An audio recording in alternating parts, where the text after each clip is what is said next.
Chapter 635, Regret It Now. _7 In the lunar month of October, Yang was only wearing a white knit sweater. A light breeze carried a touch of chill, and combined with her monthly cycle, Yang looked a bit pale. Before the 1980s, there were no menstrual pads in China. In 1984, menstrual pads had only recently been introduced to China. Before the 1980s, everyone used cloth menstrual belts. A menstrual belt was a strip of cloth sewn together. Most households kept two, one to be worn and one for washing during the menstrual cycle. Although menstrual pads had been introduced to China, the vast majority still used menstrual belts. That was because a pack of menstrual pads cost 8 or 9 yuan, but at that time, people's monthly salary was only about 30-something yuan, which made them unaffordable. And because sales were low, very few stores sold them. You had to go to specific stores. Yang did buy quite a few for home use. But now she was in the city. Yang quickened her pace. She must hurry. Just then, a luxurious car suddenly stopped in front of Yang. Wuxia World. Sight ordinarily, Yang would definitely think that this car looked familiar, but today she suddenly felt irritable. Whose damn car was this? How impolite. Didn't they realize she was in a hurry? Just as Yang was about to lose her temper, the driver's window rolled down, and Wu Daming's excited face appeared.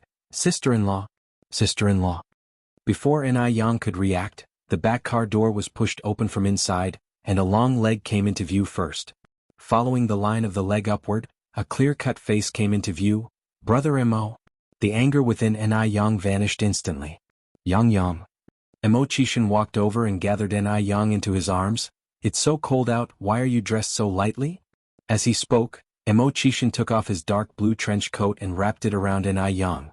The trench coat wasn't thick but carried a warm body temperature, along with a faint scent of smoke, giving an inexplicably reassuring feeling. When did you get back, Brother Mo? Yang looked up at Mo Chishan. Mo Chishan was bending over, busily buttoning the coat.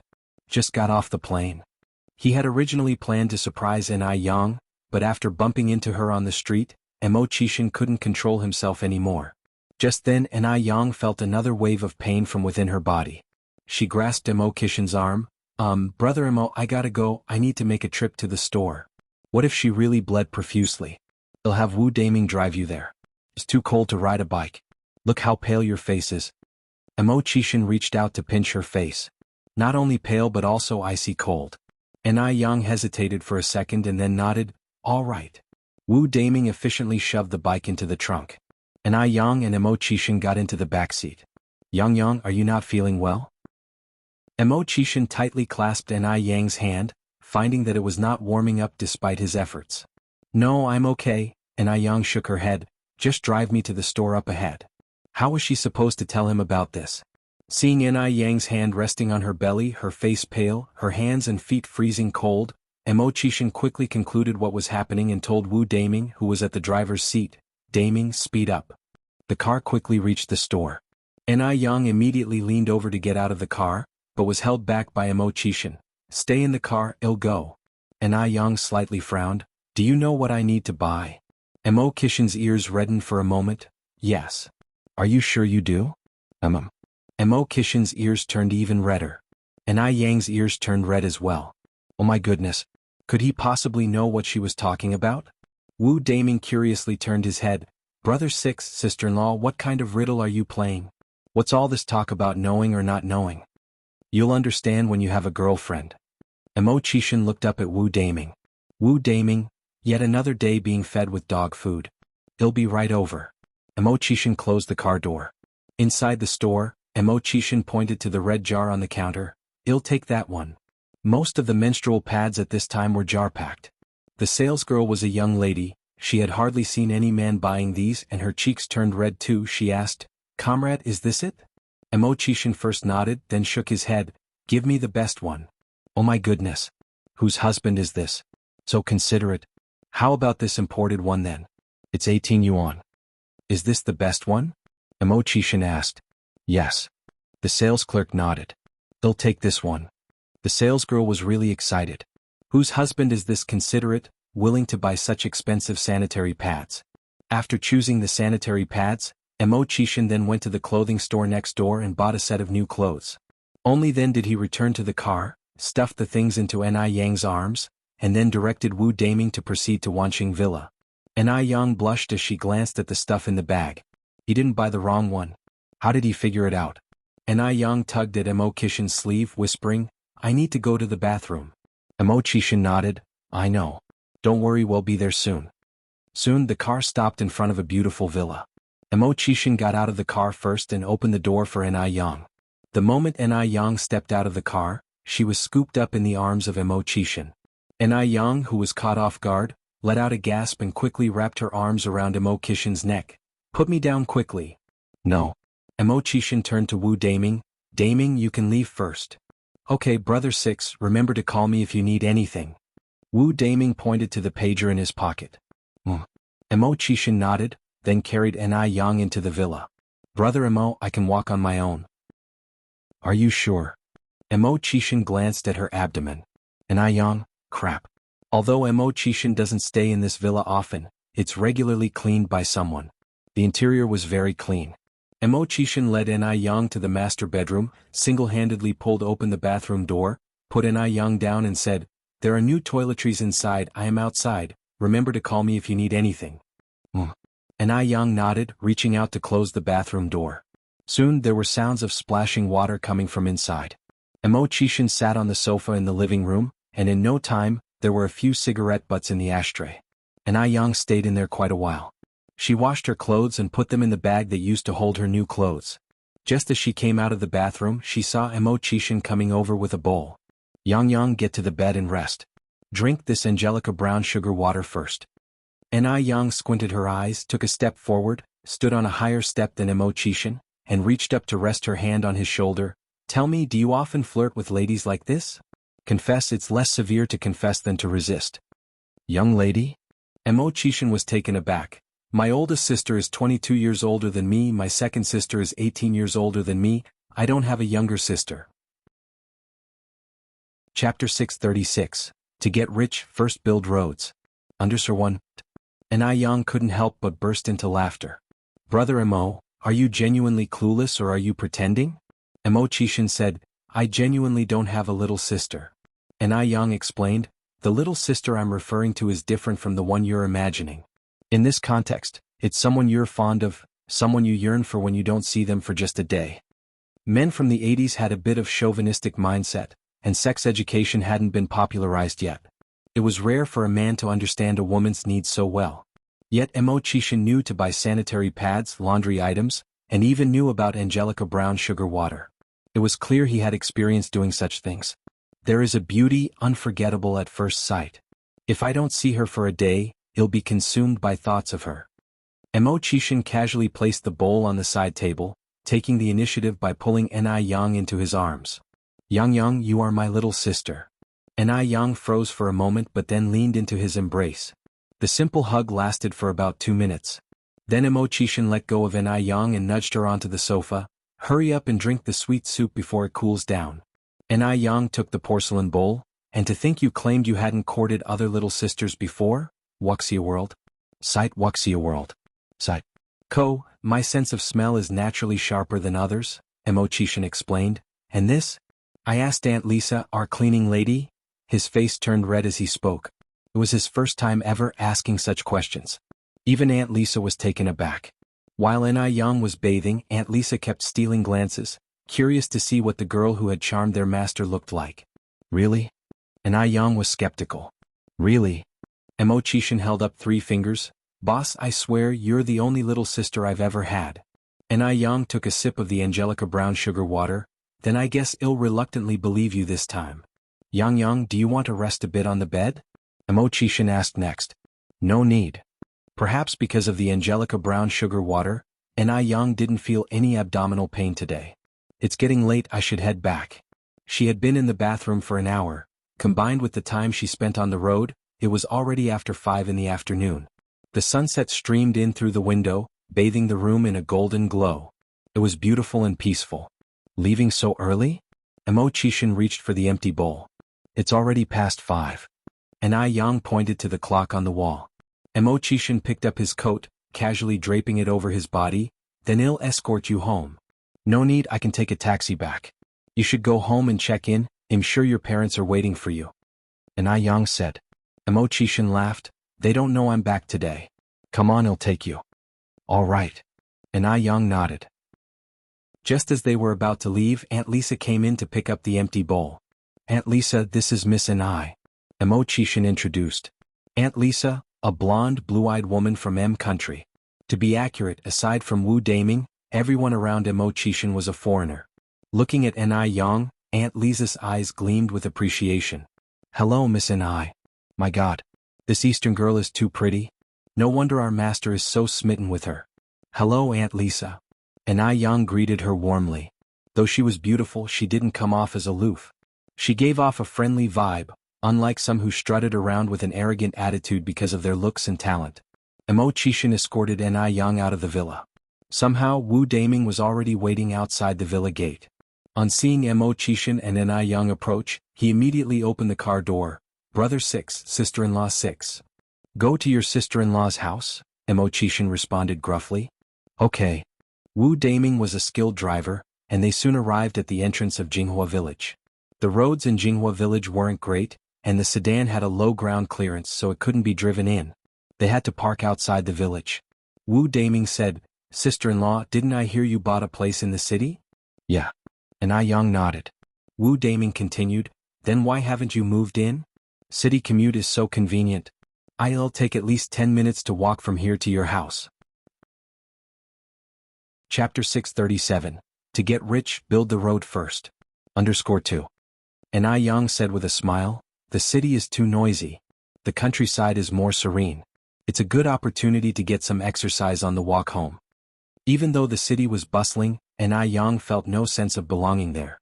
She had a fondness for the countryside. However, Wu Daming's words reminded her of something. Wu Daming further said, Sixth sister-in-law, I heard you've been investing in real estate. How many properties have you bought in the city? Ai Yang thought for a moment, probably more than 20. I've lost count. Having too many houses brought its own troubles. Wu Daming swallowed hard, then gave Ai Yang a thumbs up. Indeed, family members are all alike. He had assumed that only Emo Chishin was foolishly buying so many houses. He didn't expect Ai Yang to have done the same. Houses couldn't be eaten, what was the point of buying so many? When the time came, they would surely regret it if they got stuck with them. Ai Yang smiled faintly and turned to look at Emo Chishin. Brother Emo, I think you'll head home first. Wuxia world? Site Wuxia world. Site. Wait a moment. Emo Chishin held her hand. What is it? Ai Yang looked back at him. Emo Chishin said, we're at your home's doorstep. I should of course pay Auntie a visit. He prided himself on being a good son-in-law. Wu Daming hurriedly opened the trunk and took out the gifts he had prepared in advance. Sixth brother, here you go. Emo Chishin, holding Ai Yang's hand with one hand and taking the gifts with the other, said, Daming, you can head back first. Come and pick me up around 8 or 9. All right. Wu Daming nodded. Hand in hand, Emo Chishin and Ai Yang headed towards the Ai family home.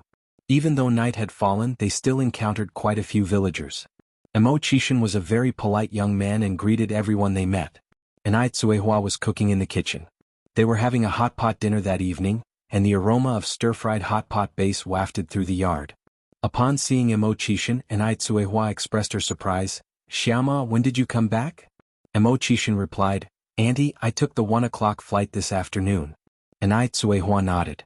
The hot pot was a double flavor pot. Ai Yang, who always had a liking for spicy food, looked at the red pot while nibbling at the clear broth pot to satisfy her cravings. Fortunately, the soup base of the clear hot pot was also very flavorful. Hot pot was an ideal dish for cold weather, and it wasn't long before beads of sweat formed on Ai Yang's nose tip. Xiaoma, are you free on the 18th? Ai Tsuehua looked at Emo Chishin. Auntie, do you need something? Emo Chishin curiously looked at Ai Tsuehua. Even Ai Yang was slightly curious. Ai Chingui bit into a large fish ball and chimed in, something good is coming. Auntie and I, what good thing? Ai Yang asked. Ai Chingui just chuckled without saying anything, continuing to eat his vegetables. Ai Tsuehua went on to say, your uncle Shengguan told me today that they will be coming over for a visit on the 18th. Emo Chishin also seemed to understand something and immediately nodded, I'll be free, Auntie. I've been quite idle recently. Ai Tsuehua said with a smile, since you're free, come over that day, Xiaoma, and meet more people. Okay. Emo Chishin nodded. After dinner, and Yang escorted Imo home. But she was only responsible for sending him to the edge of the village. Yang, who is this Uncle Shangguan? Imo didn't have the heart to ask at the dinner table. And Yang replied, Uncle Shangguan is my mom's boyfriend. His full name is Shangguan Dehui. Imo was momentarily shocked. He didn't expect that Nai Tsuehua would have found a companion so quickly. It seemed that the meeting on the 18th definitely had the implication of acknowledging relatives. The fact that Nai Tsuehua invited him to join meant that she didn't see him as an outsider. The corners of Mo Kishin's mouth involuntarily curled up in a smile. That's a good thing. Auntie is still young, she should have a companion. Mo Chishin held Nai Yang's hand tighter. Nai Yang nodded with a smile. Yes, I know. A normal child, upon learning her mother was seeking another companion, would generally have some reservations and need to confide this to someone. But not Nai Yang. She truly wished for Nai Kuihua's happiness. That's why Mo Chishin was so fond of her. Because he believed that there was no one else in this world more understanding than her. Being with her could make a person feel utterly relaxed. Upon returning home, Nai Yang didn't immediately lie down on the bed. Instead, she sat at her desk, completely engrossed in sketching out a design. The next day, Nai Yang went to the bank to check her balance. After returning home, she went to the village chief's house. Nai Yang was quite popular in Jianghu village, and this was no exception at the village chief's home. Village chief Li received her warmly. He brought out the tea leaves that were usually only brewed for festivals and special occasions. Chapter 638, To Get Rich, First Build Roads. _3.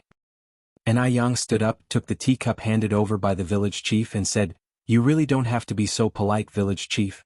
I'm only here to discuss something with you. After that, I'll be leaving. Village chief Li responded with a smile. That's perfect, we can chat while enjoying our tea.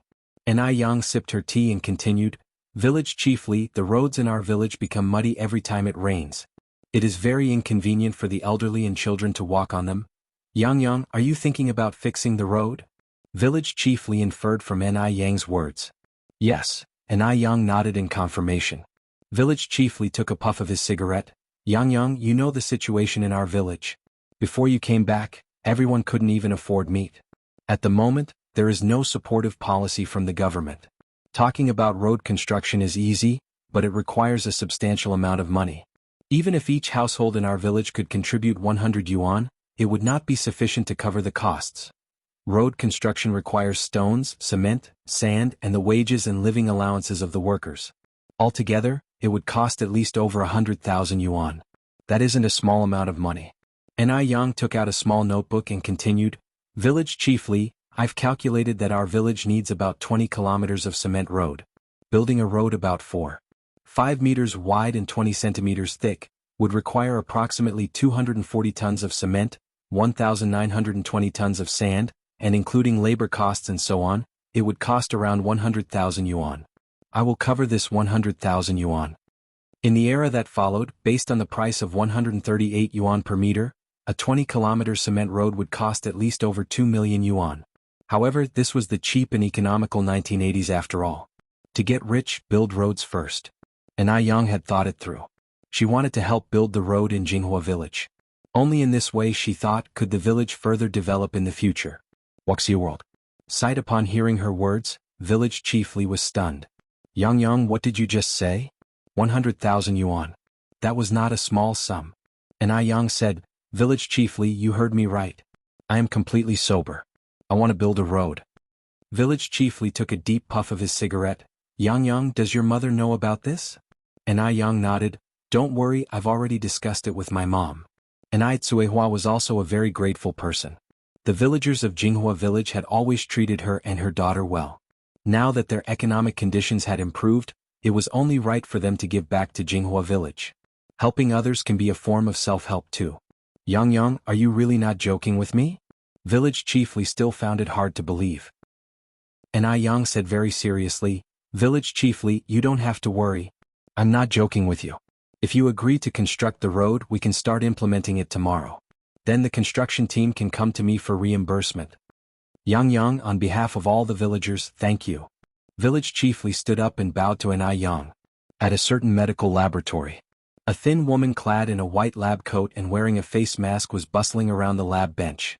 An elderly woman with silvery hair was sitting across from her. Dr. Xiaoran, how are the identification results? Lady Shangguan was very nervous and uneasy at the moment. She was waiting for the identification results. She had a hunch that Nai Tsuehua was somehow tied to her. If not, then she might never find her daughter in this lifetime. Dr. Xiaoran poured the red liquid in one test tube into another one filled with a blue liquid. Aunt Qing, don't worry. The identification results are not out yet. They're not out yet? Lady Shangguan became anxious.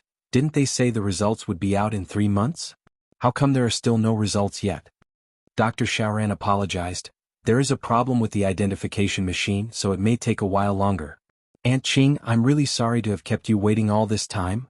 Hearing this made Lady Shangguan sigh. Dr. Xiaoran looked up at Lady Shangguan and noticed her complexion seemed off. Aunt Qing, has your coughing gotten worse recently? Lady Shangguan responded, it hasn't gotten much worse, it's still the same. Dr. Zioran's brow furrowed. What did Dr. Jiang say? Lady Shangguan avoided directly answering Dr. Zioran's question. Instead she asked, how much longer do we have to wait? Dr. Xiaoran replied, the new machine is still being shipped. Adding the time needed for the identification process, I'm afraid we need to wait until after the new year. After saying this she added, if you are in a hurry, I can recommend a trustworthy doctor for you. Lady Shangguan shook her head, I only trust you now. Chapter 639, To Get Rich, First Build Roads. _4. Dr. Xiaoran stopped what she was doing, sat opposite the old Mrs. Zheng, reached out and held her hand. Qing, your illness can't be postponed anymore. If Dr. Jiang is not confident about treating you, you should seek other doctors as soon as possible. Dr. Xiaoran is trained in forensic science. Her understanding about human health is not very extensive. She only noted a particularly unhealthy pallor on the old Mrs. Shangguan's face. Mrs. Zheng laughed. As people grow older, the organs in the body start to fail. This has nothing to do with Dr. Jiang's medical skills. Xiaoran, I trust Dr. Jiang just like I trust you. She had been dealing with Dr. Jiang for half of her life. All her major and minor sicknesses were treated by him. If she suddenly replaced him with another doctor now, wouldn't it put Dr. Jiang in an awkward position? Mrs. Zheng was a person who deeply valued relationships. Dr. Xiaoran slightly furrowed her eyebrows. Qing, this isn't about trust. Dr. Jiang is old, his education is old-fashioned. Some young doctors are actually more professional than him. Dr. Xiaoran had met Dr. Jiang before. He was a very kind old man. Dr. Xiaoran did not doubt his character, but she felt that his medical expertise wasn't that strong. Mrs. Zheng continued, I understand. Alright, let's not discuss this any further. If the identification results are ready, make sure to inform me first. Yes. Dr. Xiaoran nodded and escorted Mrs. Zheng out. Butler Lu was standing by the laboratory door. Wuxia World. Site Wuxia World. Site. Upon seeing Dr. Xiaoran helping Mrs. Zheng out, he immediately stepped forward and took Mrs. Zheng's arm. Madam. Mrs. Zheng seemed taken aback. Butler Lu, why are you here? She did not inform anyone that she was coming. Madam, let's get in the car first. Butler Lu did not answer Mrs. Zheng's question directly, and opened the rear door of the car. As soon as the car door closed, an old voice echoed in the air. Qing, how are the identification results? Mrs. Zheng turned her head to see Mr. Zheng Jun sitting beside her. Over the years, Mr. Zheng Jun indulged himself in opera and gardening. He hardly cared about what happened in the outside world, or within the Zheng family. All these matters were handled by Mrs. Zheng alone. Previously, when Mrs. Zheng was busy searching for their daughter, Mr. Zheng didn't poke his nose into it. But this time Mr. Zheng even followed her here, which surprised Mrs. Zheng. Mrs. Zheng shook her head. Xiaoran said the machine had some problems. We have to wait for a new one to arrive. The identification results may not come out until after the new year. Hearing this, Mr. Zheng sighed. There was silence in the car. After a long while, Mr. Zheng spoke again. Is that child really similar to our Tingting? Yes, Mrs. Zheng nodded. Very similar, especially her daughter. She looks exactly like Tingting when she was young. Qing. Mr. Zheng suddenly held Mrs. Zheng tightly, his voice choked with emotion. Do you think I will have the chance to see Tingting in this lifetime? Mr. Zheng was 12 years older than Mrs. Zheng. He is over 70 years old this year. He feared he might never see his only daughter again. Over the years, it wasn't that he didn't miss his daughter, he just didn't show it. He was afraid that his yearning would emotionally burden Mrs. Zheng, so he sought solace in gardening and dramatic arts. But recently he felt that his health was deteriorating, and often dreamt of his long-deceased parents. They didn't speak in his dreams, they just smiled and gestured him to come over. Mr. Jiang had a constant feeling that his end was near. Mrs. Jiang's eyes started to tear up. What nonsense are you talking about? You will definitely meet Tingting. We both will see Tingting together. The elderly couple sobbed together, the atmosphere in the car became suffocating and tense. After a long while, the two old people managed to calm their emotions. Mrs. Jiang spoke to Butler Lu, who was driving at the front. Butler Lu, let's go to Dr. Wang. At that time there were 2 strands of hair. One was given to Dr. Xiaoran, and another one was given to Dr. Wang. All right. Didn't you say that you don't trust Dr. Wang? Mr. Jiang turned his head to look at Mrs. Jiang. Although Mr. Jiang didn't have much of a presence in the Jiang family and was not involved in the family affairs, his knowledge about the family wasn't less than Mrs. Jiang's. Mrs. Jiang continued, what if Dr. Wang comes up with useful evidence? At this point they wouldn't give up on even the slightest bit of hope. Chapter 640, To Get Rich, First Build Roads. _5. Old Mr. Jiang nodded. Dr. Xiaoran watched the direction in which the sedan had vanished and let out a deep sigh. From the day she remembered things, Mrs. Jiang had been searching for her daughter. This search had been going on for over 20 years. Soon she was going to get married and have a baby, and Mrs. Jiang still hadn't found her hope. Dr. Xiaoran turned back to the laboratory and made a phone call. Hello Lala. I need a favor.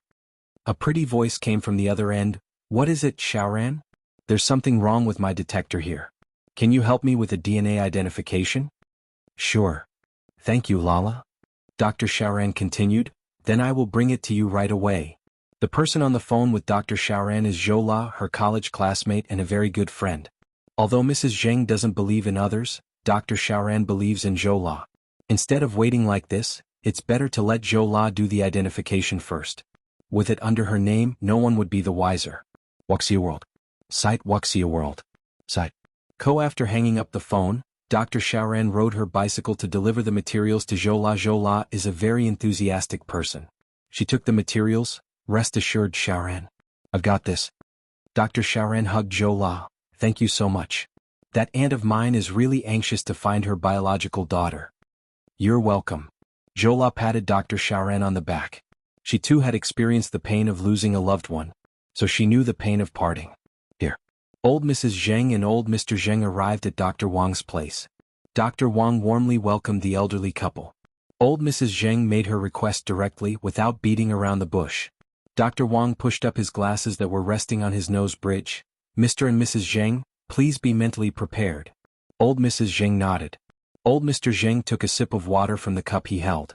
Only then did Dr. Wang bring out the identification report. Unfortunately, the identification results show that there is no biological relationship between the two of you and the other party. Even though they had already anticipated this result, old Mr. Jiang and old Mrs. Jiang couldn't help but feel disappointed. After a while, old Mrs. Jiang took the identification report from Dr. Wang's hand. All right, I understand. Dr. Wang continued, it has been 34 years since the incident. Everything has changed. I would advise you not to dwell on it.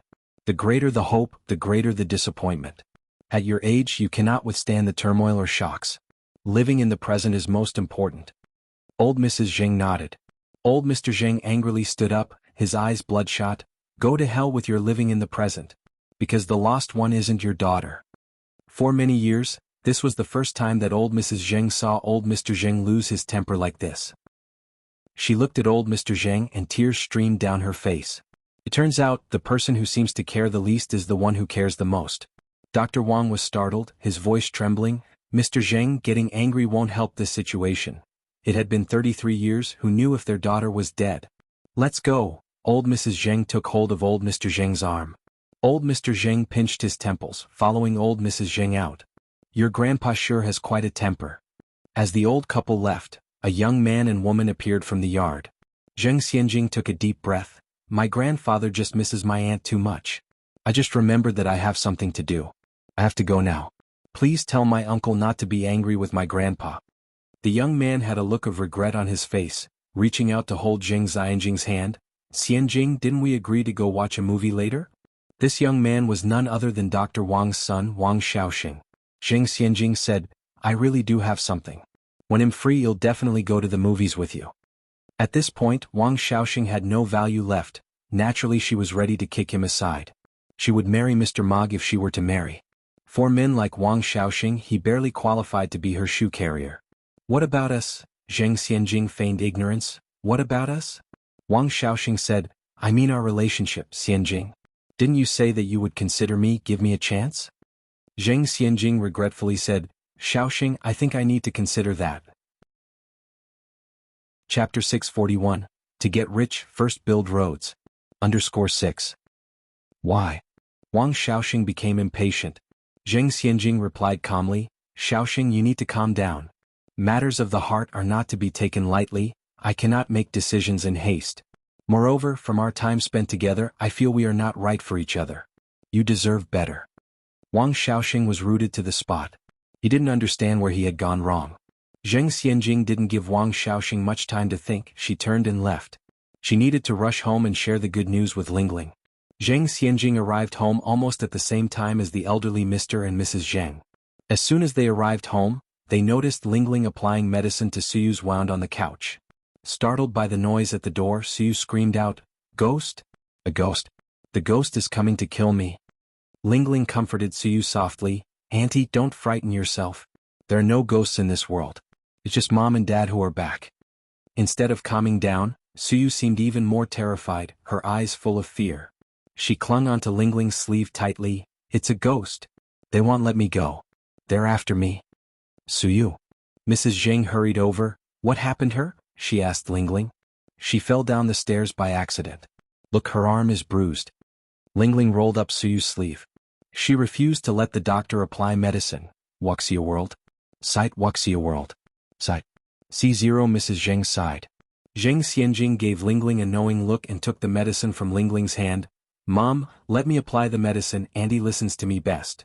Indeed, it was strange.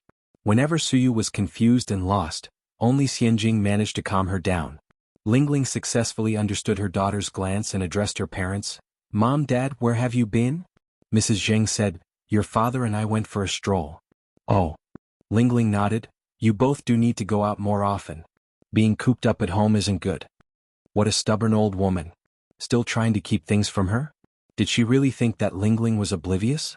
Thank goodness Lingling had a contingency plan and had Xianjing switch out the strand of hair entrusted to Dr. Wang. Mr. Zheng went to Suyu's side, touched Suyu's hair gently and said, Suyu, when will you get better? Suyu used to be a lively and spirited woman. How had she become like this? Suyu pushed Mr. Zheng's hand away, hid behind Xianjing and shrieked, You're a ghost. Don't kill me. I beg you, don't kill me. Mr. Zheng sighed. If one day he and Mrs. Zheng were no longer around, what would become of Suyu? Would the younger generation be able to treat her with the same kindness? Zheng Xianjing gently patted Suyu's back. Auntie, don't worry, Grandpa is your brother, not a ghost. Suyu wore a bizarre expression on her face. He's a ghost. Lingling continued, All right Xianjing, take her back to her room to rest. Okay. Xianjing nodded. Mom, Dad, I'll fetch you the ginseng soup that I have prepared. Just as Lingling brought the ginseng soup, Dr. Jiang arrived carrying her medical bag. Today was Mrs. Zheng's day for follow-up. Auntie Jiang. Lingling greeted as she rose to her feet. Dr. Jiang nodded, placed her medical bag on the coffee table and asked, Aching, how have you been feeling lately? Not bad, answered Mrs. Zheng. That's good. Dr. Jiang said, taking out her stethoscope. They'll head upstairs first then. Mr. Zheng said to Mrs. Zheng. Mr. Zheng wasn't much of a talker when he was younger, and hardly interacted with outsiders apart from his close ones. Over the years, apart from the day when Dr. Jiang brought Lingling back, Mr. Zheng had hardly communicated with Dr. Jiang. Mrs. Zheng nodded, You go ahead. Dad, you forgot to drink the ginseng soup. Lingling took the ginseng soup and followed behind Mr. Zheng. Mr. Zheng took the ginseng soup and drank all of it in one gulp. Dr. Jiang chuckled, Lingling is a very dutiful child. Lingling replied, You're too kind, Auntie Jiang. These are just responsibilities as a child. Dr. Jiang glanced at Mrs. Zheng's bowl of ginseng soup and continued, This bowl of ginseng soup has many expensive ingredients and was personally prepared by Lingling. It must have required a lot of your time? Not really, I didn't have much else to do. Lingling returned to the room with the empty bowl. It didn't take long for Dr. Jiang to finish Mrs. Zheng's checkup. Lingling immediately asked anxiously, Auntie Jiang, how is my mom doing? Absolutely fine. It's natural to have some ailments due to old age, but they are not serious. Dr. Jiang reassured Lingling and then patted Mrs. Zheng's shoulder. "Aching, you raised Lingling well. If it weren't for Lingling's meticulous care, Mrs. Zheng might have already passed on." Mrs. Zheng held onto Lingling's hand. "Lingling really is a dutiful child." Lingling blushed at the compliment. After making sure Mrs. Zheng was fine, Dr. Jiang asked to leave. "Lingling, can you see Dr. Jiang out?" Mrs. Zheng asked. She didn't feel up for it today. "Okay." Lingling nodded. "There's no need to see me out, impractically family."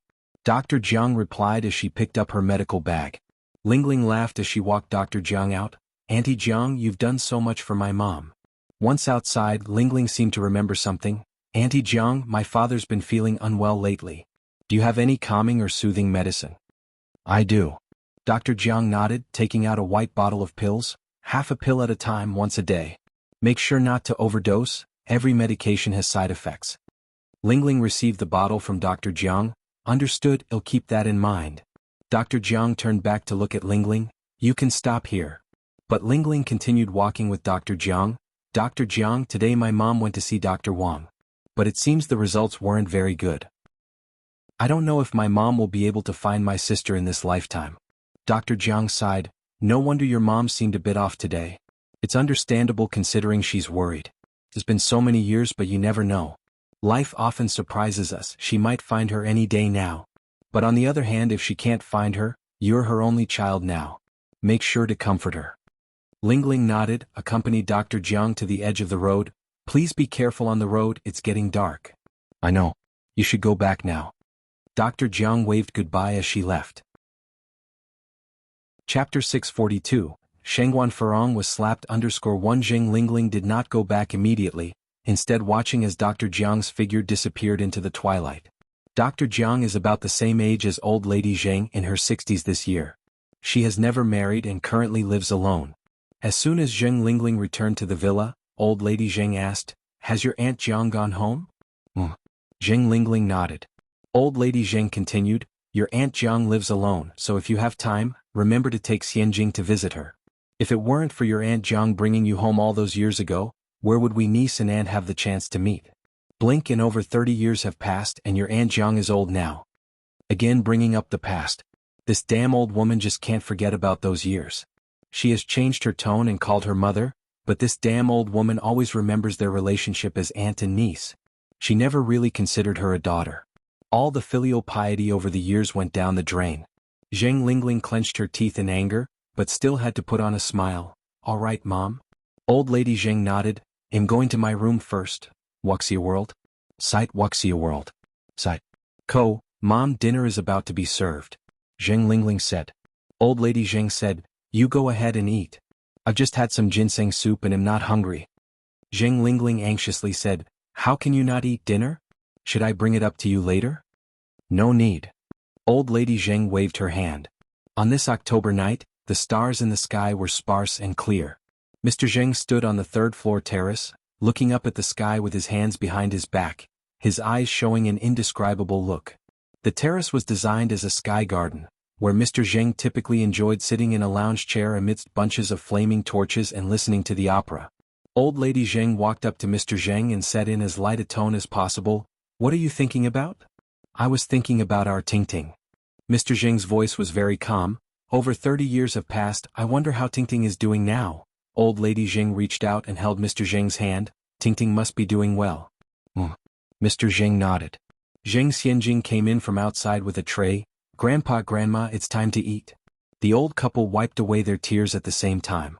Zheng Xianjing came over and placed the food on the table. "Grandpa, Grandma, you should eat something.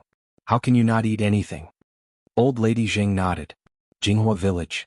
After Ni Yang and village chief Li discussed the road construction, Li called for a village meeting the next day. Everyone was very excited after hearing the news. The biggest issue in rural areas is the roads.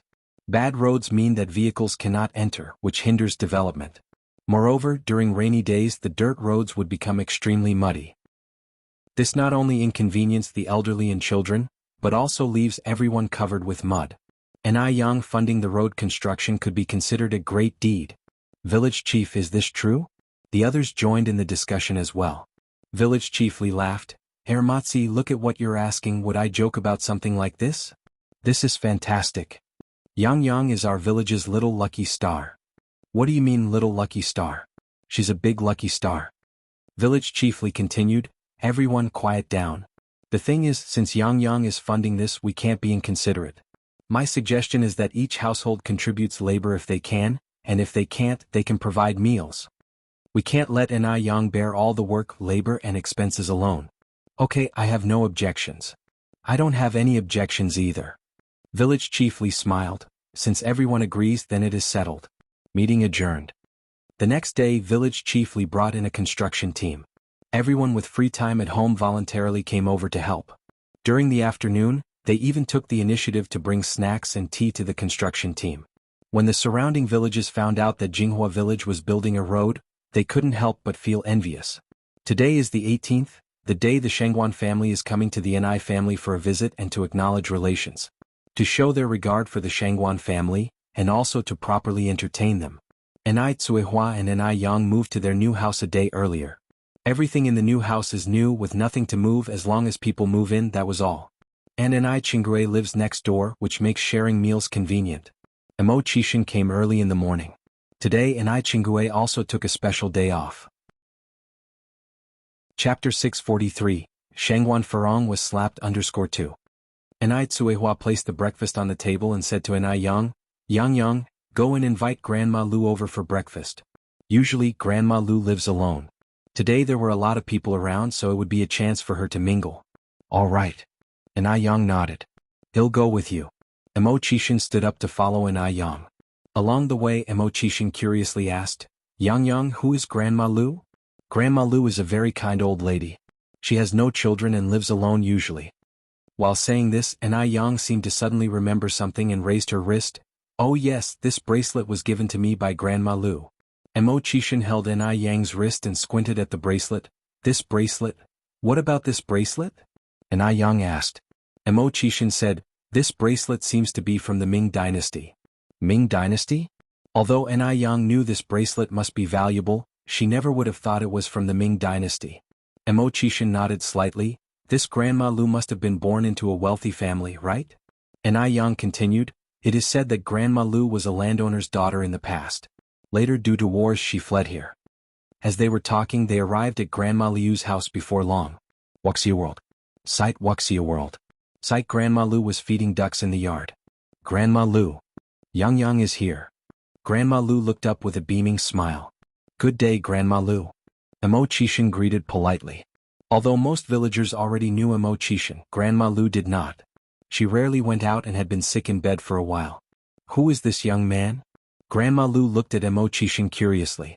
Ni Yang said, Grandma Lu, this is my boyfriend Emo Qishan. Oh, Grandma Lu nodded repeatedly. Very good. The young man is really handsome. How old is he? 28, Emo Qishan answered. 28. Grandma Lu calculated, that's 10 years older than our Yang. It's good to be older. Older people know how to care for others. Where are you from, young man? Grandma Lu, you can just call me Xiaoma. I'm a local from Beijing. Good. Being a local is great. It's convenient to visit your parents' home when you're close by. After chatting with Grandma Lu for a while, Ni Yang explained why they came. Upon hearing this, Grandma Lu said, well then, you two wait for me here. I'll go change my clothes. All right, Ni Yang nodded. In a short while, Grandma Lu had changed her clothes and came out. For today, Grandma Lu had put on a wine-red tang suit that she would only wear during the new year. Her silver hair was meticulously combed to the back of her head and held tightly with a silver hairpin. Her face may be full of wrinkles, but she carried an aura of a lady from a reputable family. Today is Ni Qihua's big day. Grandma Lu can't let her down. That's why she dressed up. Grandma Lu, you look beautiful. Ni Yang walked over and supported Grandma Liu's arm. Grandma Lu grinned and said, not to brag, but I looked even better when I was young. Not only was Grandma Lu beautiful, but she was also very strong. Like the older people in the village, her feet had been bound when she was young. Normally people with bound feet can't do heavy work. But she did everything. Soon they arrived at the courtyard of the Ni family. Ni Cuihua warmly offered Grandma Lu the seat of honor. Grandma Lu declined, already showing me, a lonely old woman, the courtesy of inviting me over, is more than enough respect. How could I sit in the seat of honor? In Chinese etiquette, the seat of honor is usually reserved for the elderly and respected members of the household. Since Grandma Lu was born into a wealthy family, she knew this well. Enai Tsuehua said with a smile, "You're our elder, it's appropriate for you to sit in the seat of honor. Apart from Sister Qingguo, I don't have any other relatives in the village. I am counting on you and Sister Qingguo to support me today." In all these years, no one has said such things to Grandma Lu. Grandma Lu was moved, her grip tightened around Enai Quihua's hand. "Child, thank you. Thank you both for your kindness to this old woman." Jinghua village was unusually bustling today. There was a crowd gathered on the east side where the road was being repaired. On the west end of the village entrance, a group of elegantly dressed people were walking. They were chatting as they went along, clearly not ordinary villagers. Chapter 644, Shengguan Furong was slapped _3. A stranger in the village always garnered curiosity. Whose relative is this? Such an ostentatious entrance. I have no idea. Maybe they are relatives of Yang Yang's family. Seems like that to me. Looking at the curious villagers, a look of disdain crossed Shengguan Furong's face. Where there is poverty there are peevish folks. Have they never seen a wealthy person before? Initially, Shengguan Furong had no intention of coming. Still, persuaded by the old lady Shengguan, she came. No matter what, Shengguan Dehui was her brother. She should save him face. Shengguan Furong is not an unreasonable person. But now she regrets the decision terribly. Wuxia World. Sight Wuxia World. Sight looking at the village's low and humble earth houses, Shengguan Furong's disdain intensified. Which era are we living in that people still inhabit such homes? Does Enai Quihua's family also live in such houses? And the road is terrible. Cars can't even move on these rugged and potholed surfaces. Wearing high heels is an absolute torture and it's excruciating. If Zhao Xin hadn't supported her, she would have stumbled countless times. Shengguan Furong, consumed with resentment, extends her hand to Zhao Xin. "I'm thirsty. Here some mineral water." Zhao Xin quickly hands her a bottle from his bag. Shengguan Furong didn't reach out to take it.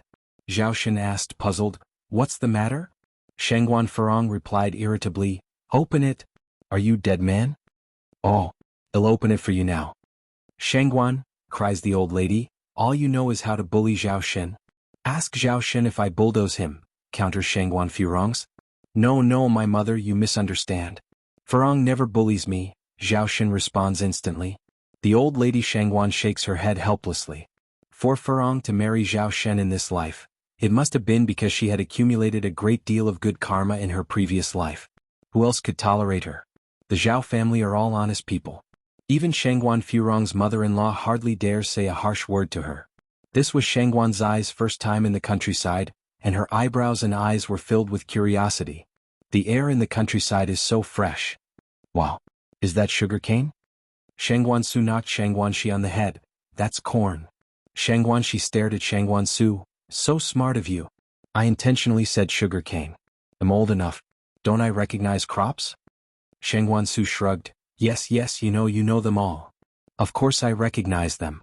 To prove she really did recognize the crops, Shengguan Shi hugged the old lady Shengguan's arm and pointed at a lush field. "Grandma, look at those beautiful little cabbages." The old lady Shengguan laughed and replied, "That's canola." "Stupid." Shengguan Su flicked Shengguan Zai's forehead. Shengguan Shi moaned, touching her forehead, "I didn't get it wrong. Canola is another name for little cabbage. This canola isn't the same as the one we usually eat. It blooms in spring and produces seeds that could be used to extract cooking oil. That's why it's called canola," explained the old lady Shengguan. "You kids are really lucky. Not only do you not have to do anything, but now you can't even recognize crops. When I was your age, I had traveled all over the country." Although born in a noble and wealthy family, the old lady Shengguan had lived through a time of war and hardship. Feeling embarrassed, Shengguan Shi toyed with her hair and changed the subject. "Dad, when will we finally get to Aunt Dia's place?" "Soon." Shengguan Dehui replied, "When we round the next bend, we'll be there." Oh. In no time they arrived at the gate of Enai Chenghui's quadrangle. Shengguan Dehui, unaware that Enai Quihua's family had moved to a new house, knocked on Enai Chenghui's gate. The obvious look of distaste on Shengguan Furong's face as she studied the somewhat old quadrangle was hard to ignore. This house is absolutely deteriorated. No wonder Enai Tsuehua is scheming to be with Shengguan Dehui. Most likely she wants to turn into the proverbial phoenix? What on earth Shang Dehui saw in a woman like Anai Tsuehua was beyond Furong's comprehension. Creak. Instead of their gate, the door next to it opened. Anai Tsuehua stood at the door. Auntie, Sister Su Lian, Furong, Xiaoshu, Xiaoxi, you all come in quickly. Anai Tsuehua welcomed everyone inside her house. Chapter 645, Shengguan Furong was slapped _4. Upon entering the courtyard, one could immediately notice the vibrant life within it. The rose-covered wall, the swing beneath the grapevine, and a small, colorful goldfish pond. Although the pond wasn't large, it had a well-designed drainage system with an antique water wheel installed by its side. The ground of the courtyard was not cemented, but carpeted with sturdy grass with a path of pebbles laid into it instead. Clusters of vibrant, multicolored plums were blooming on either side of the path. "It's so beautiful," Shengguan Shi exclaimed. Even Shengguan Furong was slightly taken aback. She originally thought that she would step into a dirty and messy farmhouse. But what she saw was a miniature version of Jiangnan. Madame Shengguan asked, "Dia, did you have someone design this courtyard?" Not only was the courtyard beautiful, but its layout was also very reasonable. Attention was even given to feng shui considerations. Anai Tsuehua said, "No, it was Yang Yang who designed it herself." Before Madame Shengguan could respond, Shengguan Furong remarked, "Well, Yang Yang from your family is really talented." She was already singing praises for Anai Yang even before she became part of the Shengguan family. Source: Web Novel. Com, updated on Omicron. New Omicron. 0 Anai Yang's design? A little village girl like Anai Yang managed to design such a beautiful courtyard? What a ridiculous joke. She mustn't hurt her back making such big claims. Anai Tsuehua chuckled and responded, "This child has been clever since she was young." This left Shengguan Furong speechless. She had never seen someone as shameless as Anai Tsuehua before. Didn't Anai Tsuehua realize that she was being sarcastic? Anai Tsuehua dared to take it seriously. She even went on about how smart Anai Yang was. Oh my god. Why did such people exist in this world? Madame Shengguan intervened, "It's all due to your good parenting, Dia. Without a good mother to guide and teach, how could there be such an outstanding daughter?" One could tell from Anai Quihua's behavior and demeanor that she was a very well-bred person. The group then entered the house together. The interior decoration was even more beautiful.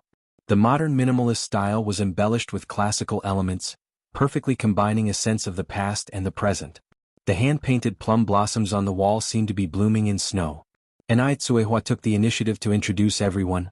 "Auntie, Sister Su Lian, Furong, brother-in-law, Xiaoshu, Xiaoxi, let me introduce you. This is Auntie Lu, this is my sister Anai Qingui." Since Anai Yang called the older lady Granny Lu, Anai Tsuehua would have to address her as Auntie Lu to avoid confusion in seniority. Everyone greeted each other warmly. Anai Qingui observed everyone subtly. Madame Shengguan seemed very kind. Su Lian appeared savvy. Shengguan Furong appeared arrogant, as though she might be difficult to get along with. Zhao Shen looked like a pushover, judging by his demeanor. He would probably have no say at home. As for Shengguan Su and Shengguan Shi, the children seemed flawless. They were beautiful and very polite. Overall, the members of the Shengguan family gave Anai Qingui a favorable impression. Just then Anai Yang and Emo Qishan descended from upstairs. Anai Tsuehua said, "Oh yes, this is Yang Yang's boyfriend Emo Qishan. You can just call him Xiaoma." Anai Tsuehua cheerfully introduced Emo Qishan to everyone while holding him by the hand. Boyfriend. Anai Yang even had a boyfriend now. Shengguan Su was momentarily stupefied. Emo Qishan respectfully greeted everyone. Everyone's expression became subtly uncomfortable at the sight of Emo Qishan. Emo Qishan, the man with the worst reputation in their high society circle. How did Anai Yang end up with Emo Qishan? Especially Shengguan Furong, her disgust was almost visible in her eyes. If Anai Tsuehua married Shengguan Dehui, then Anai Yang would be considered her half-niece. How could her niece marry such a man? It was one thing for Anai Tsuehua to throw herself at Shengguan Dehui, but Shengguan Furong wouldn't tolerate anyone else tarnishing the reputation of the Shengguan family. Wouldn't she be ridiculed for being related to a wastrel like Emo Qishan by marriage? At that moment Shengguan Furong was feeling absolutely frustrated. No way. She had to prevent this from happening. Either let Shengguan Dehui and Anai Tsuehua break up, or ensure Anai Yang and Emo Qishan broke up. Anai Yang couldn't be with a man like Emo Qishan. Shengguan Dehui, smiling, extended his hand to shake Emo Qishan's. "Xiaoma, do you remember me? I carried you in my arms when you were a child. Years ago, the Shangguan family and Mo family had some connections, but over time their relationship faded. If you find any errors, ads pop up, ads redirect, broken links, non-standard content, etc., please let us know reports so we can fix it as soon as possible. Chapter 646, Shangguan Furong was slapped _5. Shangguan Dehui respected Ni Yang's views and did not interfere with her feelings, because he knew that Ni Yang was a person with her own thoughts and ideas. Perhaps, Mo Qishan was not as unbearable as he appeared to be. Mo Qishan smiled and said, "Of course I remember." Looking at Mo Qishan, Grandma Shangguan thought for a long time and finally said, "Oh, you are the sixth one from the Mo family, right?" Mo Qishan nodded, "That's right, madam." Grandma Shangguan laughed, "I used to play mahjong with your mother and she often mentioned you." Although Mo Qishan's reputation was not so good, he was handsome, vibrant, especially when standing next to Ni Yang. That was a pleasing sight. Grandma Shangguan had a very good first impression of Mo Qishan. Everyone used to say that the sixth one of the Mo family was a waste of space, but today's impression of him was very different from the rumors. Not only is he high-spirited, but also modest and courteous, gentle as jade, and definitely not useless. If such a person is considered useless, then there probably aren't many normal people in Beijing. Grandma Shangguan had seen countless people and would never misjudge someone. Source: web novel. Com, updated on Omicron New. And Ni Yang was so outstanding, her judgment of people couldn't be that bad, could it? Shangguan Furong stood up and looked at Mo Qishan. "You are the Mo Qishan who was rejected by Jingrong." Shangguan Furong's aunt, Zhao Yeshu, is Jingrong's aunt as well. Zhao Yeshu often talked about Mo Qishan in front of the Shangguan family. Mo Qishan was the embodiment of uselessness, a wastrel without any achievements or career. If any girl were to marry him, it would mean she was extremely unlucky. If the Zhao family knew that the person they didn't want was actually picked up by the Shangguan family, what would people think of the Shangguan family? Isn't this ridiculous? Zhao Xin's family and Jingrong also had some family connections. The more Shangguan Furong thought about it, the more her scalp tingled. These words were clearly intended to embarrass Mo Qishan. Mo Qishan was not upset and nodded, yes.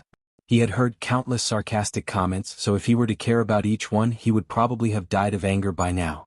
It turns out Mo Qishan had such thick skin. He even had the nerve to nod. Did he think he was being honorable? Shangguan Furong smiled, knowing the answer, but still asked, "I'm a very curious person. Why did Jingrong break off the engagement with you?" Grandma Shangguan immediately laughed to smooth things over. "Nowadays young people are free to love. It's normal that they don't like the old style of arranged marriages. Unlike in our era, where men and women often got married without even having seen each other." At the same time, Grandma Shangguan gave Shangguan Furong a warning look. This child, she was becoming more and more tactless. Aunt Lu agreed, "Big sister, you're right. It wasn't like this during our time." Shangguan Furong still didn't give up, but I'm still very curious about why. "By any chance did Jingrong look down on you?" "Furong." Grandma Shangguan frowned slightly.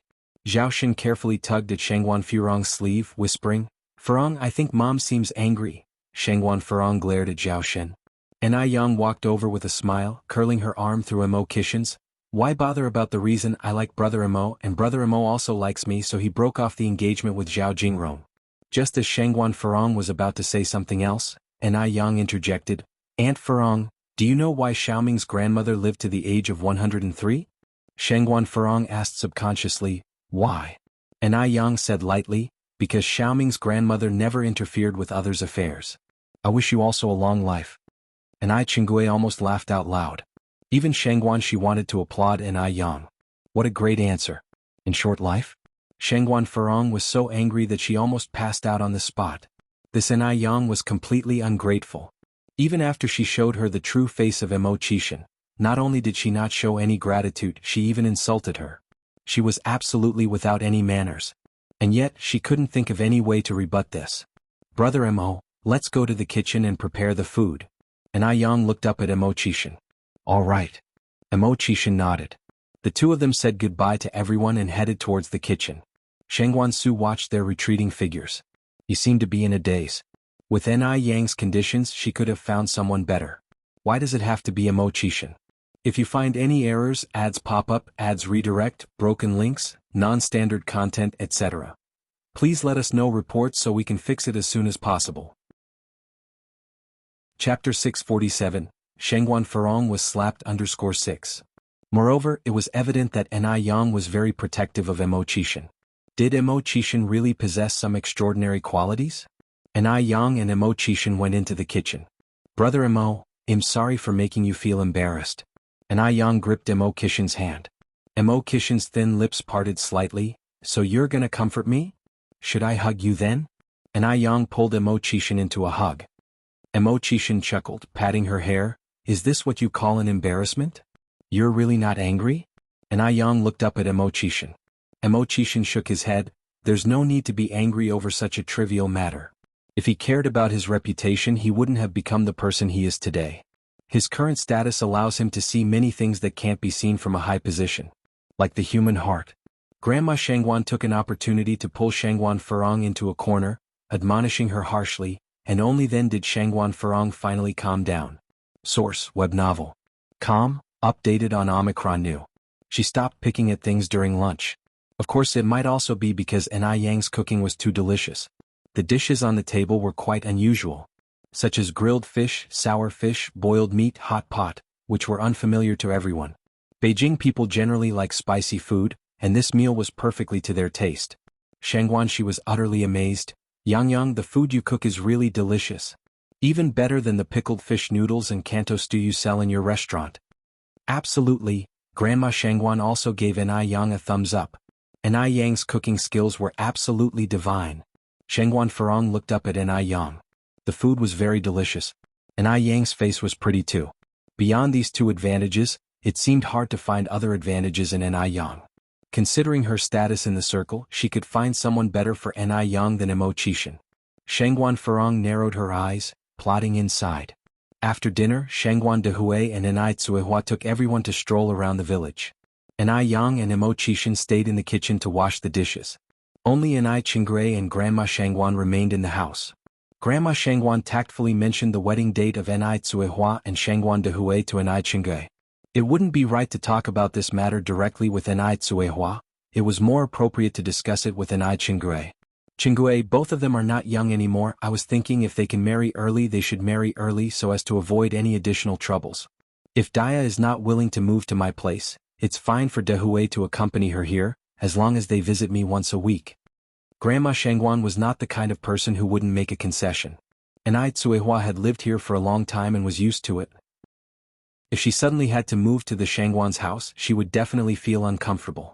After all, Shengguan Dehui used to live on campus, so there wouldn't be a problem if he stayed here with Ni Tsuehua after their marriage. Ni Qinggrei nodded. You're right, Grandma, but I can't decide this for Yang's mother. How about this? Please leave your number and I'll ask Ni Tsuehua and then confirm with you. How does that sound? Alright, I'll leave it to you then. Grandma Shengguan continued. Once things are settled on your end, I'll arrange for the matchmaker to come. Although it was a second marriage, the formalities wouldn't have to be neglected. Okay, Ni Qinggrei nodded. She had to admit, Grandma Shengguan was quite considerate. They returned to Beijing in the evening. Shengguan Furong said, I don't agree with Ni Yang being with Mo Qishan. You don't agree? What gives you the right to decide? Grandma Shengguan looked at Shengguan Furong unhappily. Is it up to you now? Shengguan Dehui's face also didn't look too pleased. Shengguan Furong's performance in the Ni family's house in the morning had made him lose face in front of Ni Tsuehua. Fortunately, Mo Qishan was magnanimous and didn't pay her any mind. Mom? I'm doing this for the sake of the Shengguan family. Shengguan Furong continued, you allowed my brother to be with Daya, that's fine. But now you're letting Daya's daughter be with Mo Qishan. Isn't this a disgrace to our family? Auntie Zhao has said all those things about Mo Qishan in front of us and it's not like you weren't aware. Why should we take someone that Zhao Jingrong doesn't want for the Shengguan family? Even if Grandma Shengguan could ignore the shame, she still had to save face. Ni Yang's surname is Ni, not Shengguan.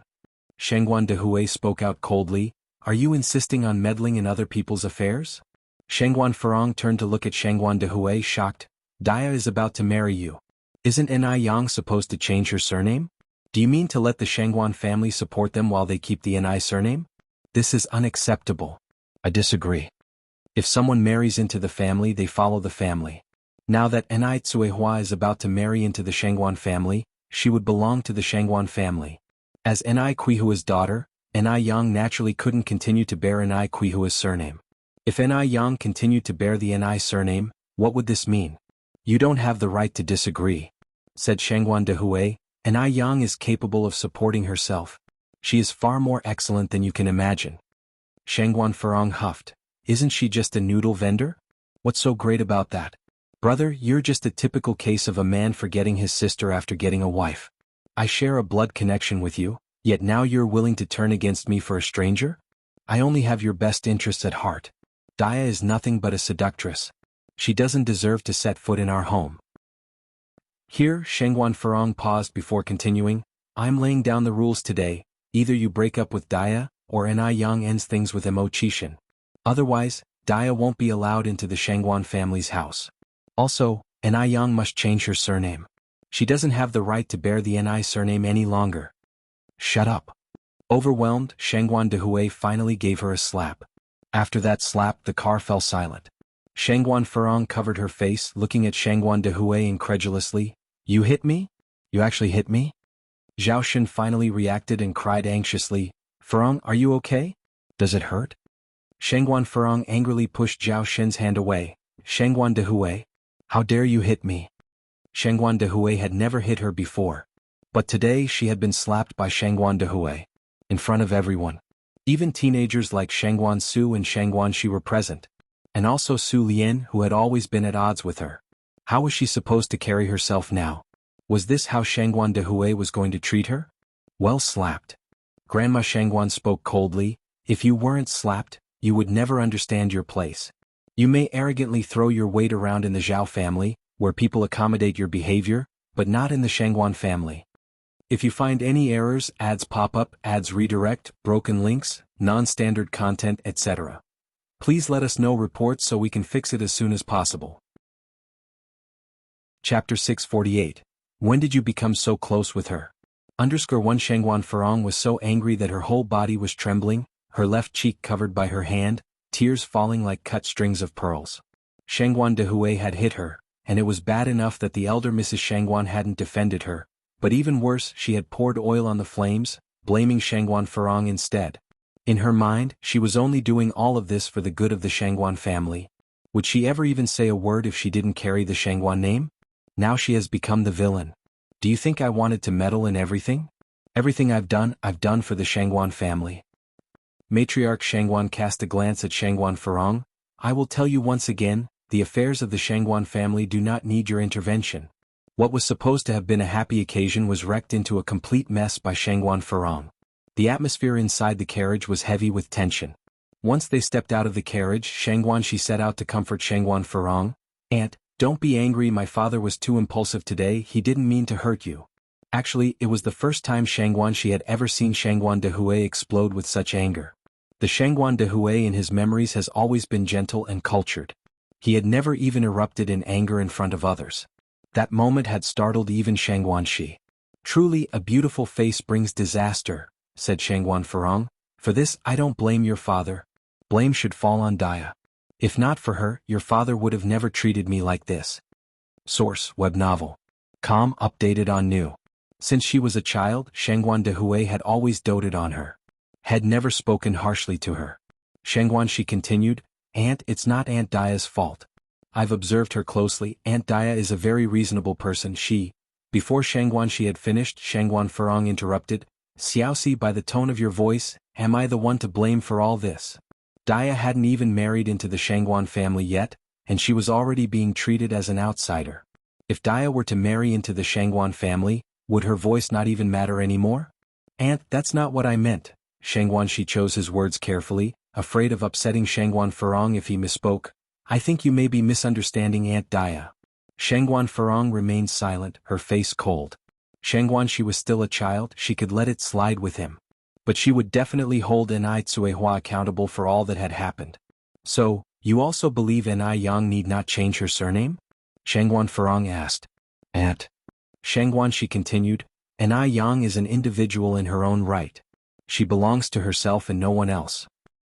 Furthermore, she's of age now, whether she wants to change her surname or not, we can't force her. It should be her own decision. Besides, Aunt Daya raised her single-handedly since she was little. The Shangguan family has never paid for any of her upbringing. Isn't it unreasonable to force Ni Yang to change her surname? Shang Guanxi, like his father, was known for being reasonable. Everyone is siding with her. Shang Guanxi said, Aunt, perhaps you can try putting yourself in their shoes. If it were you, would you be willing to have your daughter, whom you've raised painstakingly for 18 years, change her surname? Xiaoxi, what are you trying to say? Shangguan Furong was shocked. Are you cursing your own aunt for the sake of an outsider? That was just too much. Now, it seems no one from the Shangguan family even cared for her anymore.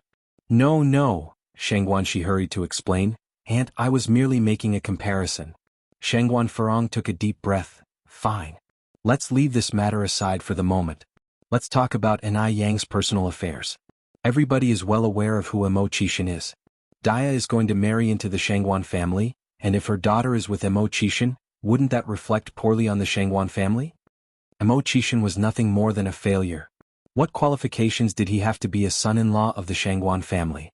The mere thought of it gave Shangguan Furong a headache. Shangguanxi said, Aunt, I believe we don't need to meddle in this affair, do we? After all, it's Ni Yang's personal business.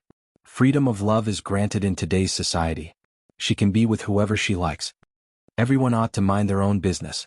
Meddling too much would only lead to unnecessary troubles. Shangguan Furong was seething with anger. No one understood her. They made her feel as if she was a nosy person. But it is our family's reputation at stake. Shangguanxi didn't know how to comfort Shangguan Furong anymore. Her thoughts were too extreme. Aunt, Shangguanxi tried to soften his voice, I think Emo Qishan isn't as bad as people say. Think about it, if he were truly useless, would he behave so gracefully?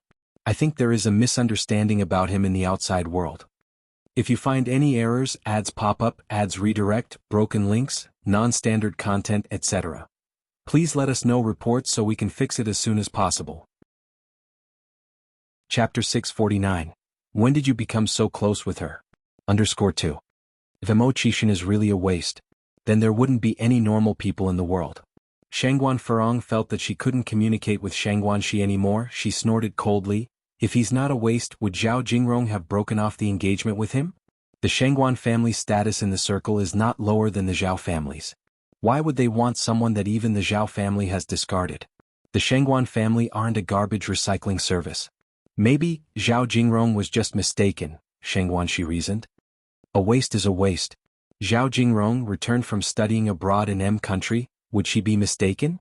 Only a naive country girl like Ni Yang would think she struck gold. She doesn't even mind the shame. Shangguanxi let out a small sigh, held Shangguan Furong's arm and said, Aunt, Ni Yang is an outstanding girl, she's no worse than Zhao Jingrong. You don't need to think about it that much. Shangguan Furong's eyes were full of mockery. A country girl wants to compete with a person who studied abroad. Xiaoxi, you must be out of your mind. Shangguanxi was silent. She felt like she really couldn't communicate with Shangguan Furong. In psychology, what was this called? Midlife crisis? Source, web novel. Updated on Omicron New. But the age for midlife crisis is around 45 to 60 for women. Shangguan Furong is only in her 30s this year, claiming she's undergoing a midlife crisis wouldn't fit in terms of her age. The aunt and niece walked ahead, while Zhao Shen followed behind. After sending Shangguan Furong home and comforting her a bit, Zhao Shen returned to the car. The old Mrs. Shangguan asked, How's your aunt? Shangguan Furong is her only daughter, pampered since a child, with strong and proud personality. The old Mrs. Shangguan was afraid that she might do something desperate. Shangguanxi said, I think she should be fine. The old Mrs. Shangguan sighed lightly, It's my fault for not educating her well since childhood. She's got such a bad temper. Grandma, don't worry too much, comforted Shangguanxi. My aunt has always been like this, but she's not a bad person, just ignore her. At times like this, Shangguanxi could only comfort both parties. The old Mrs. Shangguan nodded, turned to Su Lian. Sister Lian, I'm sorry for the embarrassment. Su Lian said, Every family has its own problems. Don't think too much about it. The old Mrs. Shangguan continued, If only Furong was half as sensible as you, I wouldn't have to worry so much. The old Mrs. Shangguan was truly grateful to Su Lian. Su Fen had a difficult delivery. Shangguan Su and Shangguanxi were twins, born with a particularly weak constitution. At that time, Su Lian's child had just turned 8 months old and she had abundant breast milk. Shangguan Su and Shangguanxi were nursed by Su Lian. Although Su Lian was just an aunt for Shangguan Su and Shangguanxi, it was no different from a biological mother. That's why Shangguan Dehui respects Su Lian so much. Zhao family. After Shangguan Farong returned home, the more she thought about it, the more upset she became, and she found everything disagreeable.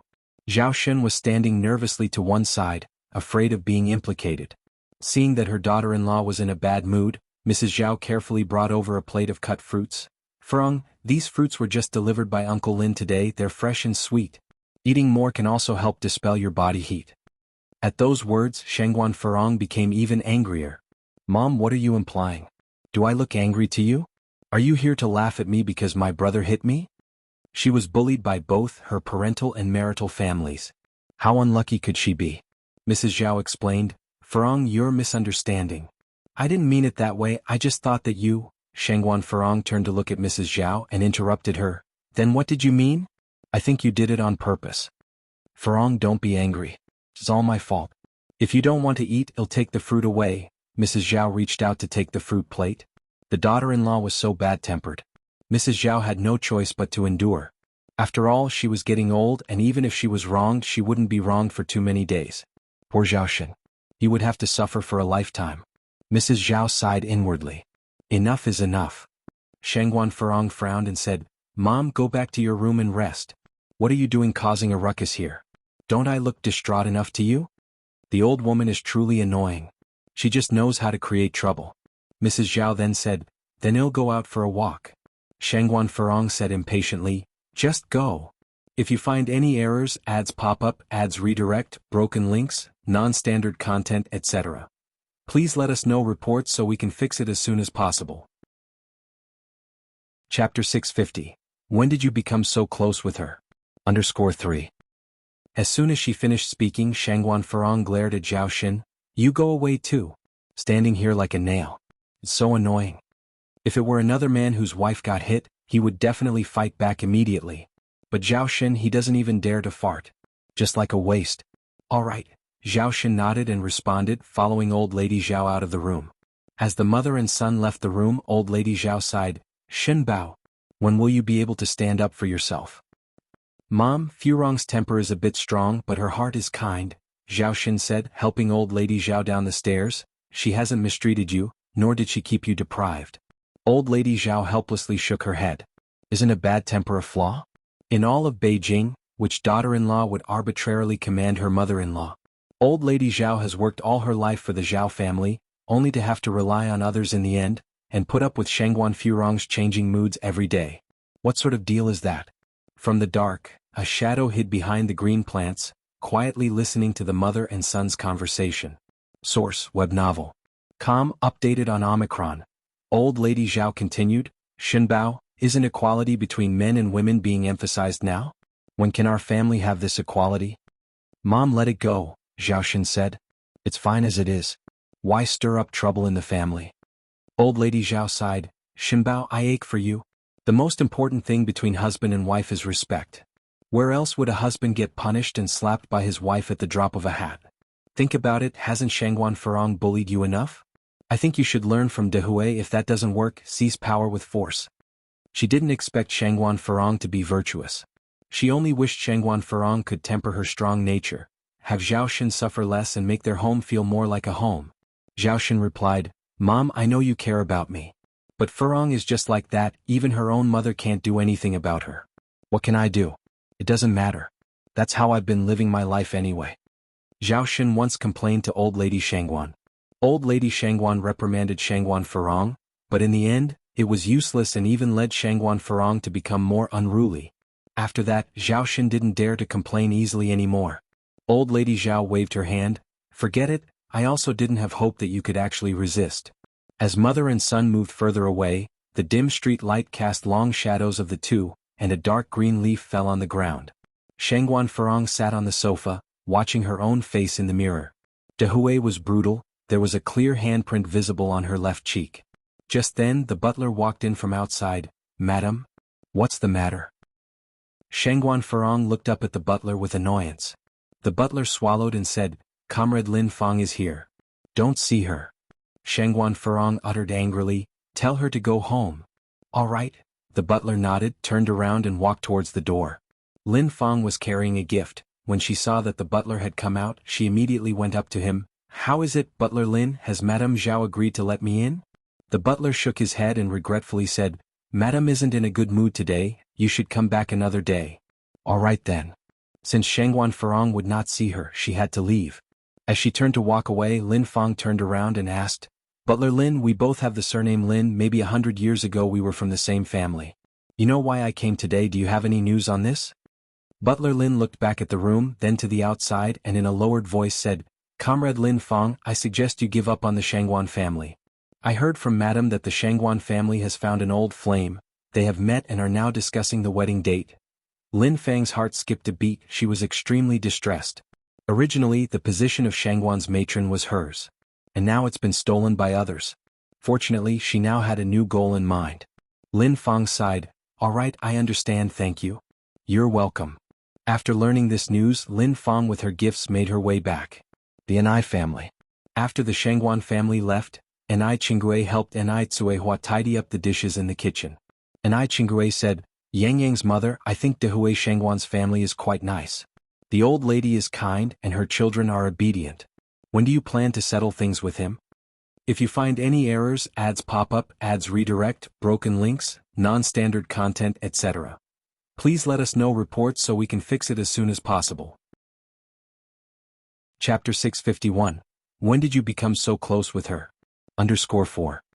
Even though Shangguan Farong was a bit of a handful, she was, after all, a married woman living away from the Shangguan family.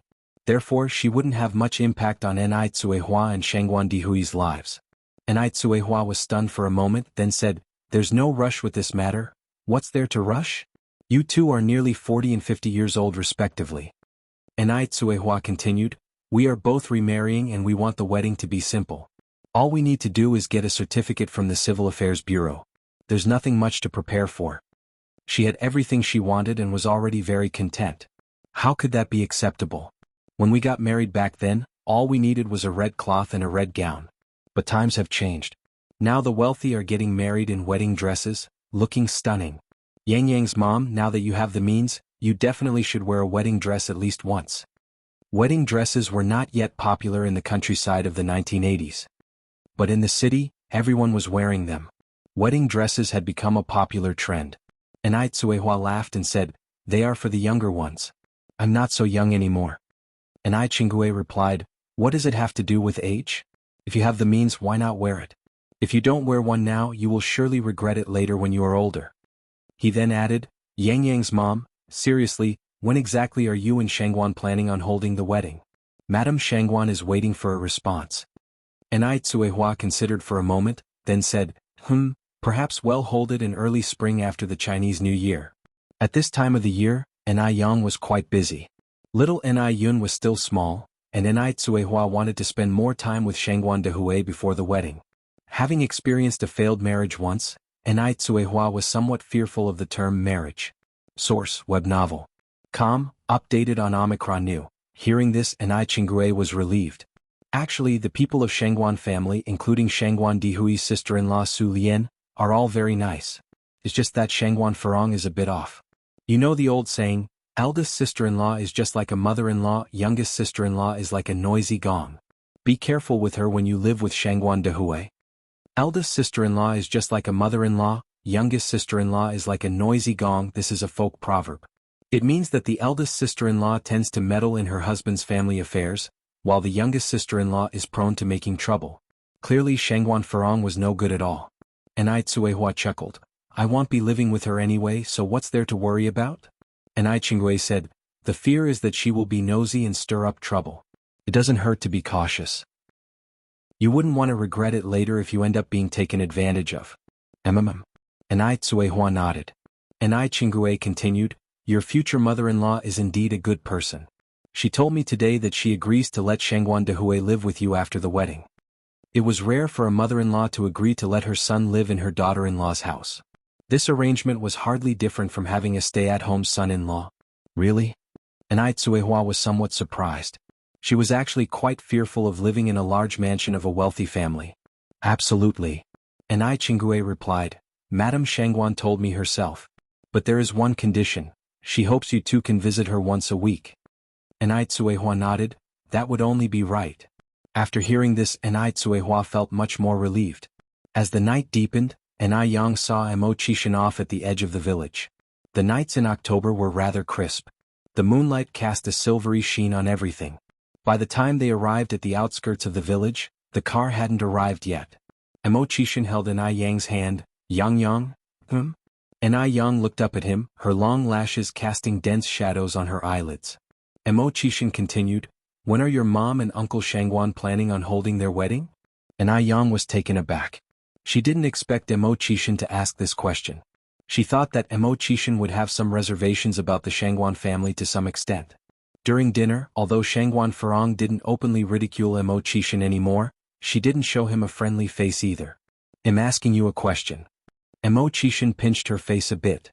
Enai Yang replied, "Older brother Emo, aren't you even a little bothered by Aunt Furong's attitude? Why would I care about what she does?" Emo Chishan replied, "She is her and Uncle Shangguan is Uncle Shangguan. At the very least, the rest of the people from the Shangguan family are very polite." Enai Yang nodded, Older brother Emo, you're right. You haven't answered my question yet." Emo Chishan continued. Enai Yang gave a slight smile, "I'm not sure about that either. I don't know what my mom and Uncle Shangguan have planned." She had no objections no matter when the wedding was held. If you find any errors, ads pop up, ads redirect, broken links, non-standard content, etc., please let us know reports so we can fix it as soon as possible. Chapter 652. When did you become so close with her? _5. Emo Chishan looked up at the bright moon and said, "I hope they can get married soon." "Ichem? What?" Enai Yang was somewhat puzzled. "Because then we can be together sooner." Emo Chishan lowered his head and unexpectedly kissed her red lips. The temperature at the corners of his mouth was slightly cool, his lips as thin as paper as though he was kissing an ice cube. Enai Yang pushed him away, laughing and leaving a row of teeth marks on his lips. "Shameless, who wants to be with you sooner? You haven't passed the probation period yet." "Boss, isn't it unfair?" Emo Chishan said, feeling aggrieved. "It's been a long time, why haven't I passed the probation period?" Enai Yang quirked an eyebrow. "You dare to question the words of your superior?" I dare not. Emo Chishan surrendered. "Whatever you say is right, boss." Enai Yang laughed lightly, nodding and said, "That sounds more like it. All thanks to you, boss." Enai Yang smiled faintly, her lips curling in a shallow dimple. The moonlight shone a layer of soft glow on her body. The gentle breeze blew her long hair, and she seemed like an immortal who had descended from the moon. One couldn't help but want to kiss her. Emo Chishan stepped forward, extended a finger to gently lift her chin. His lips parted slightly. "Boss, shouldn't you reward me since I am such an obedient person?" His nose was only 0.1 millimeters from hers. Source: web novel. Com, updated on N0 New. The cold moonlight penetrated from the side, illuminating both of them, and for a moment, time seemed to stand still. "He is such a great charmer." Enai Yang looked at him quietly. Even for someone like her who had returned from the future, she found it difficult to resist Emo Chishan's sweet words. Such beauty is fatal to man. Their thin lips drew closer, their noses touching. Just at that moment, a harsh white light shone from a distance, followed by the sound of a car engine. Enai Yang quickly pushed Emo Chishan away, tidied up her hair, and behaved as if nothing had happened. Emo Chishan, caught off guard, nearly stumbled. Looking at the origin of the white light, his face turned as black as coal. The car was getting closer and closer. Wu Daming, who was in the driver's seat, got quite a scare seeing Emo Chishan in such a state. Oh shit. How terrifying. Who had the guts to upset Emo Chishan? Was it Enai Yang? Did they have a falling out? Looking at Enai Yang, she seemed just as usual. What on earth is going on? Wu Daming parked the car and got out with a goofy grin on his face. "Good evening to brother six and sister-in-law." "Good evening." Enai Yang's tone was indifferent. Emo Chishan's entire face screamed unhappiness. He had learnt about the French kiss from a book yesterday, but hadn't had the opportunity to put it into practice. Finally, when there was a perfect chance. "Six brother, what's wrong?" When Wu Daming walked up to Emo Chishan, he asked, "Are you feeling unwell?" Emo Chishan forced a smile. "I'm fine, I'm very well." Wu Daming scratched his head innocently. "Oh, it's good if you're fine, brother six. Let's go back then." "Okay." Emo Chishan nodded. "He'll go back first, then see you, big brother Emo." Enai Yang waved at Emo Chishan. Emo Chishan then said, "Light the way for your sister-in-law with the headlights." Okay. Wu Daming nodded, ran to the car, switched on the headlights, illuminating the road in front of him as bright as day. Watching Ni Yang's figure disappear by the roadside, Mo Qishan then got in the car. He took out a cigarette from his pocket, held it between his thin lips and said, "Daming." Wu Daming responded and turned his head. "What's up, Brother Six?" Mo Qishan continued, "There have been a few minor issues with the engineering department in F continent. You will go on my behalf to take a look. Along the way, take charge of supervising the work. In 2 months, I will arrange for someone suitable to take over your job." F continent? Upon hearing this word, Wu Daming's brows furrowed deeply. The sun in F continent is scorching, the weather hot and conditions harsh. Spending a day there would peel off a layer of skin. If he stays for 2 months, he would be so sunburnt that even his mother won't recognize him when he returns. He hasn't even gotten married yet. Wu Daming was almost in tears. "Six brother, what did I do wrong?" Mo Qishan took a drag from his cigarette. "You didn't do anything wrong. You are just too outstanding, too excellent." "What?" Wu Daming was stunned. Was Mo Qishan praising him? "There's no one else but you who can handle this job around me.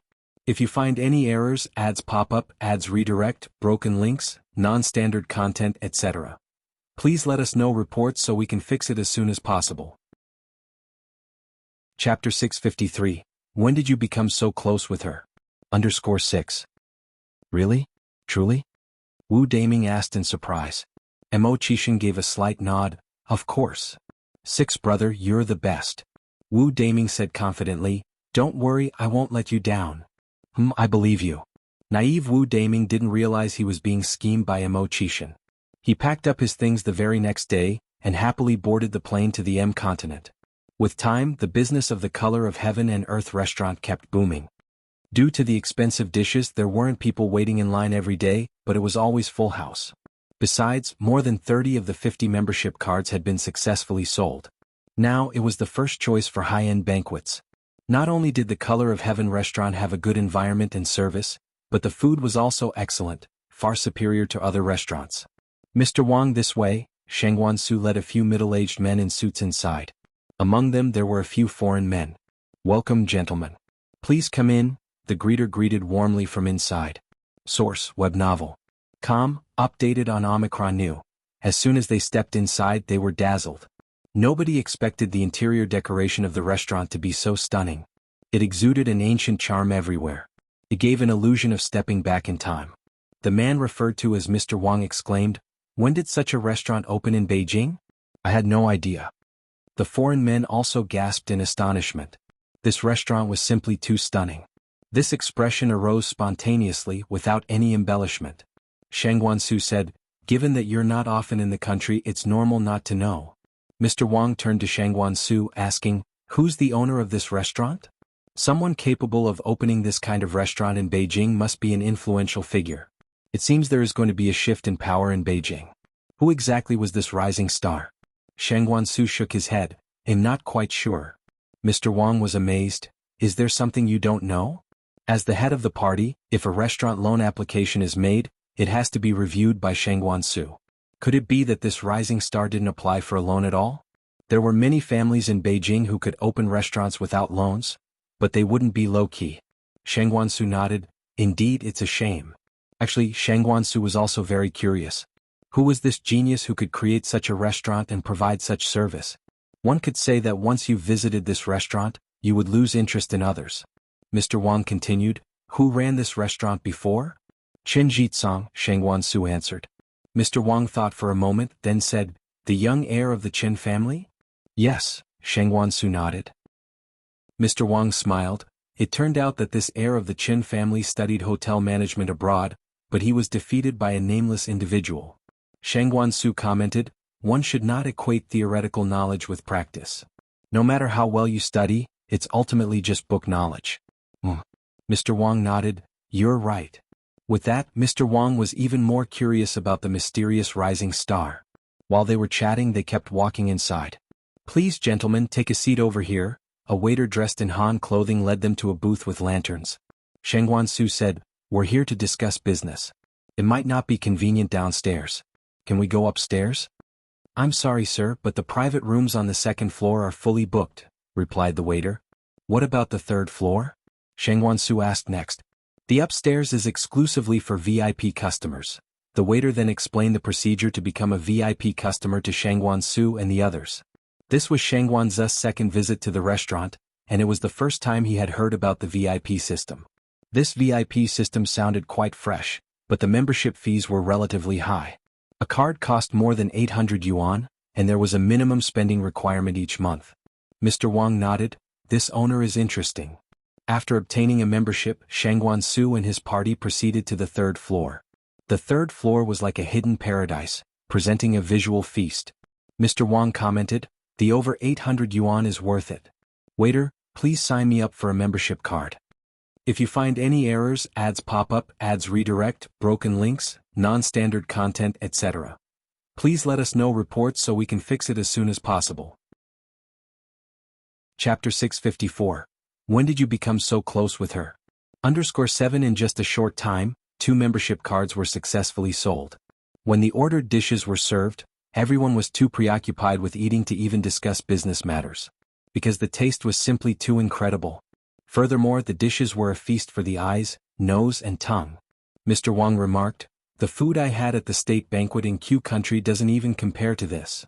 Initially, they thought that this restaurant with its great service and beautiful decor would probably only have mediocre food. To their surprise, the dishes were astonishingly delicious. Even a simple dish like vegetable tofu soup had a unique taste. The flavors lingered on their tongues. The foreign guests almost wished they could swallow their tongues along with the food. After the meal, there were exquisite desserts. Normally, men did not care much for desserts.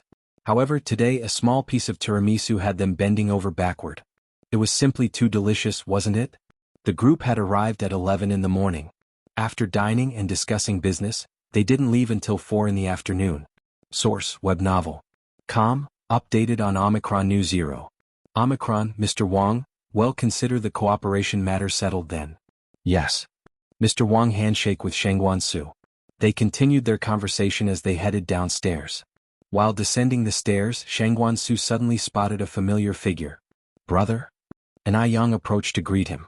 Since the relationship between Shangguan Dehui and Anai Tsuehua had been confirmed, Yang had also started calling him brother. Seeing Shangguan Su here, of course she would take the initiative to say hello. Yang. Shangguan Su nodded, turned to Mr. Wang and introduced, this is my sister Anai Yang. Yang, this is Mr. Wang. Nice to meet you, Mr. Wang. In the catering business, etiquette is paramount, so Anai Yang extended her right hand first. Hello. Mr. Wang looked at Shangguan Su in surprise. I didn't expect you to have such a beautiful sister. Mr. Wang knew that Shangguan Su had a twin sister named Shangguan Shi, whom he had met before. Although Shangguan Shi was also pretty, she was not as stunning as the girl in front of him now. Since Anai Yang's surname was Anai, she certainly wasn't his biological sister.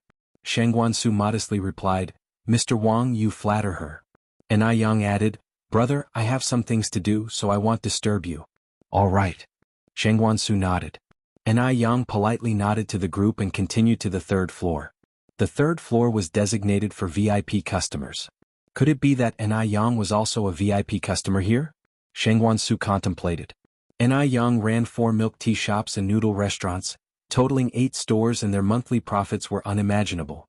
Being a VIP client of this restaurant was perfectly normal.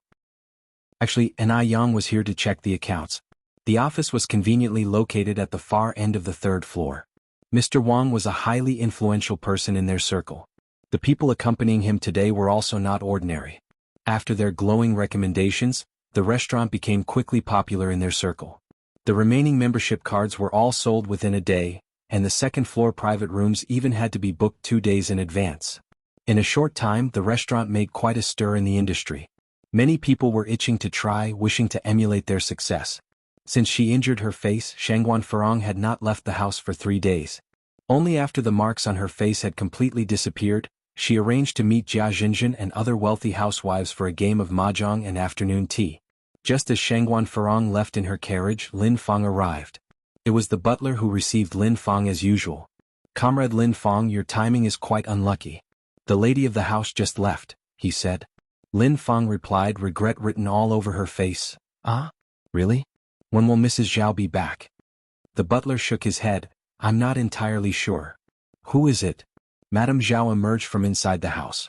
The butler answered, "Madam, this is the lady of the house's friend, Comrade Lin Fong." Lin Fong said with a smile, "Hello, madam." "Oh, Xiaolin. Do come in and have a seat." Madame Zhao invited Lin Fong inside warmly. "All right," Lin Fong nodded, following Madame Zhao into the house.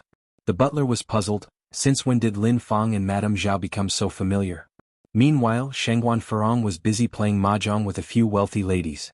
She had lost several rounds consecutively. On top of that, one was boasting about her newly purchased anti-aging cream with skin rejuvenating properties, and another was showing off her new acquisitions. Shengguan Furong was so irritated that she nearly overturned the mahjong table. "What's going on with you today, Furong? Your luck is so bad. Are you bothered by something?" Jia Jinjin asked. Shengguan Furong drew a mahjong tile. "I have been dealing with a troublesome matter recently." "What is it? Do tell." Jia Jinjin was extremely curious. It was well known that Shengguan Furong held a high status in her home. Neither her mother-in-law at the top nor her husband at the bottom dared to upset her. And now she was having troubles? It was unheard of. Just unbelievable. East wind. Another wealthy lady tossed a mahjong tile into the river and added, "Exactly, do tell us. Perhaps we might be able to help." These people, they're not really interested in helping her. All they're waiting for is a good laugh. Shengguan Furong calmly eyed each person and continued, "Actually, it's not my problem. This issue involves my friend's daughter. She's quite rebellious. At the tender age of 18 or 19, she's already dating and looking to settle down. What's more, the guy she's with has a notorious reputation." Shengguan Furong cleverly turned Ni Yang into her friend's daughter. Jia Jinjin commented, "Having a clueless daughter is really unfortunate for your friend." The others agreed, "When stuck with such a clueless daughter, there's nothing to do but accept your fate." "Actually, I have a solution." The wealthy lady with curled hair spread her mahjong tiles on the table. "I made a flower upon a Kong, I've won. Pay up. Pay up." The other three tossed their money into the river. Shengguan Furong said, "Manlin, you say you have a solution, what is it?" The wealthy lady with curled hair continued, "Why not introduce her to someone better? With parents' orders and matchmakers' words, she can't possibly refuse, right?" Shengguan Furong laughed immediately, "You're right. I'll discuss this with my friend." Indeed. Why hadn't she thought of this solution herself? She could introduce Ni Yang to someone far superior. A man from a background that matches the Shengguan family's status. At that time, Ni Yang would undoubtedly be grateful to her. Shengguan Furong's mood immediately improved. Her improved mood brought better luck, and she won several rounds in a row. The ladies once again badgered Shengguan Furong for a treat. "So it's the end of the month and money is tight. Furong, you've won so much today, you must treat us to a good meal."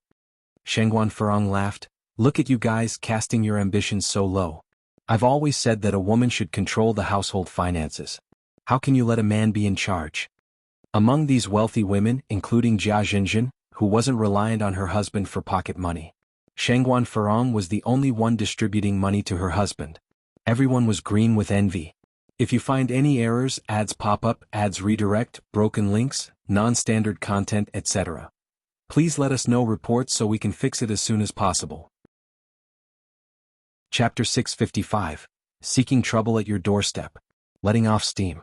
Underscore 1 inch firm. Oh, how we all envy you. You've got such a good life. You can make your husband dance to your tunes. Exactly, exactly. Furong, how do you manage to do it? Can you teach the rest of us? In an era where the concept of men being superior to women hasn't faded entirely, how many women could be like Shengguan Furong? The group mumbled in admiration of Shengguan Furong.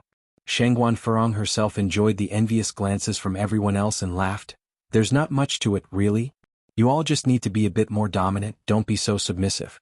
What's there to fear about men?" "Furong, you make it sound so simple. Do you think everyone's husband is like your Zhaoxin? Someone who tolerates all hits and bullying? As for my husband, I just hope he doesn't throw tantrums and cut my pocket money. I would be thankful for that." Shengguan Furong laughingly said, "True, my husband Zhaoxin is like a mouse seeing a cat when he sees me. I call him to the east and he wouldn't dream of even looking to the south." Everyone envied Shengguan Furong and eventually, the topic came back to food and they started discussing where to eat. "Speaking of which, I heard that there's a unique restaurant in Beijing that serves great food, with enthusiastic service and decoration like the Yaoqi Wonderland," said a lady rich in curls. "Really?" Jia Jinjin asked. "Indeed. A friend of mine told me the desserts there are wonderful. They have mousse cakes and tiramisu and so on. Source, web novel.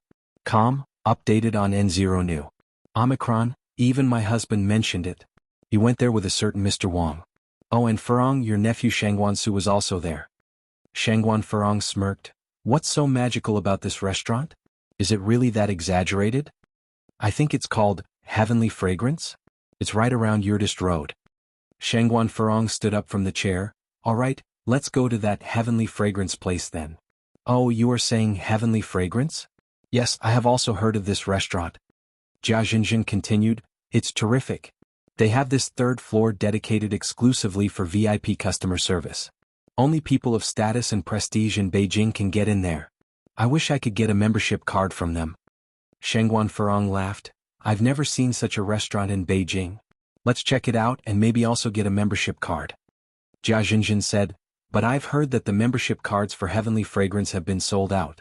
It's impossible to apply now, Shangguan Farong snorted softly. With money, what membership card can't you get? It's just a restaurant, what's the big deal? They left the house and walked towards Heavenly Fragrance together. Heavenly Fragrance is located in the busiest street on Yurdist Road. The signboard carries 4 powerful characters. There were no people waiting outside the door. Shangguan Farong snorted with contempt. Wasn't there supposed to be a queue? It seems deserted. Jia Jinjin laughed. Definitely, the so-called Heavenly Fragrance is nothing special. The other 2 also looked unimpressed. So this was the much-hyped Heavenly Fragrance. They only realized what a bustling place it was after they stepped through the door of Heavenly Fragrance. In the restaurant there were separate outer and inner halls. A light veil divided the outside and inside halls. Subtle sandalwood incense was burning in the corner. A young woman dressed in hanfu was sitting before a spectacular pile of leaves, playing a pipa. It felt as alluring as a woman hidden behind her pipa. Though the queue was in the outer hall, the serene environment didn't make it seem crowded or noisy. Instead, it was quite charming and made people linger. Oh my gosh, there really is a queue. Jia Jinjin exclaimed. This place is so beautiful. Even the waitstaff's clothes look pretty. Even Shangguan Farong was taken aback by the place. It was indeed different from other restaurants. This way please. Is it a party of 4? A waitress in hanfu approached them. Yes. Shangguan Farong nodded. There are 4 of us. The waitress led them to a table. We'll have to wait a little longer, we are booked on the inside. As soon as they sat down, someone provided them with tea and sunflower seeds. Hey, are these ancient Chinese clothes you're wearing? Jia Jinjin asked. If you find any errors, ads pop up, ads redirect, broken links, non-standard content, etc. Please let us know reports so we can fix it as soon as possible. Chapter 656. Asking for trouble at your doorstep. Venting your anger. _2. This is the Han Chinese traditional costume, the Chiru Hanfu. Jia Jinjin nodded. Oh, where did you buy this one? It's so gorgeous. It makes her want to buy a set. Our boss had this custom made at a factory. She personally designed the patterns and styles. The traditional Chiru Hanfu has wide sleeves, but we have modified it to narrow sleeves for serving convenience. Your boss is quite proficient. Jia Jinjin exclaimed. By the way, this is your queue number. The waiter handed Shangguan Farong a white strip of paper. The paper was written number 58. What does this 58 mean? Shangguan Farong asked. The waiter explained, you are the 58th group of customers, there are 57 groups ahead of you. 57 groups are waiting ahead. Shangguan Farong exclaimed in surprise, you must be joking. Even if each group spends half an hour eating, they still have to wait 28 hours. The waiter laughed and said, don't worry, our table turnover rate is quite fast and the interior is spacious too. Sometimes, when one group finishes, several tables are immediately available. You probably only have to wait for a couple of hours. Shangguan Farong couldn't even wait for 10 to 20 minutes, let alone a couple of hours. Source, web novel. Com, updated on Omicron new Omicron. Shangguan Farong continued, didn't I hear that you have some kind of VIP membership? Give us each one. With an apologetic look, the waiter said, I'm sorry comrade, our VIP membership cards are all sold out. Frankly, their staff never imagined that the membership cards, priced over 800 yuan each, would one day be sold out, even creating a shortage. Shangguan Farong asked again, how much is your membership card each? 888, the waiter replied. 888 to ordinary people is astronomical, but for the wealthy, it's just a meal money, nothing more. Shengguan Furong pulled out a wad of bills from her wallet. Here, I have 1,600 yuan. Set me up with your membership card. Sorry comrade, it's not about the money. There are many rich people in Beijing who can readily offer thousands, but that still wouldn't get them a card. Our restaurant's membership card is limited. We are no longer issuing new ones. Limited edition again. She expected skincare products to be limited editions, but never thought restaurant dining would be limited too. Shengguan Furong pulled out another stack of bills. How about these? The waiter repeated his previous statement. Jia Jinjin said, young lady, just tell us how much you want, okay?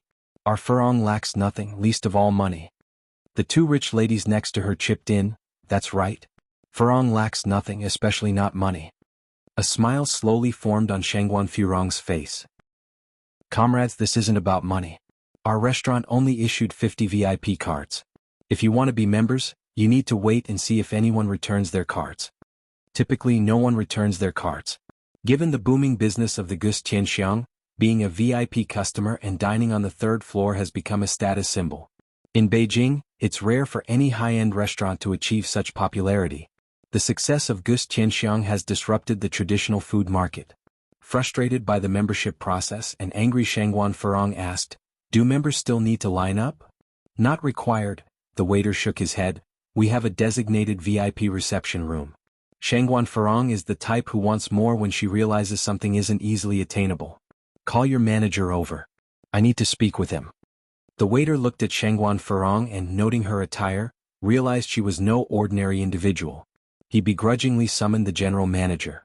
The general manager is Gu Lanji. She was a talent that Ni Yang had poached from a state-run large restaurant. Hello. Gu Lanji greeted politely. As a general manager, Gu Lanji was not wearing hanfu, but a standard suit, a pencil skirt and black high heels, with a walkie-talkie on her ear. She gave people the impression of a business elite. I want a membership card. Name your price, Shengguan Furong said to Gu Lanji. Gu Lanji raised an apologetic smile. Ma'am, I think there may be some misunderstanding. The memberships of our restaurant are limited.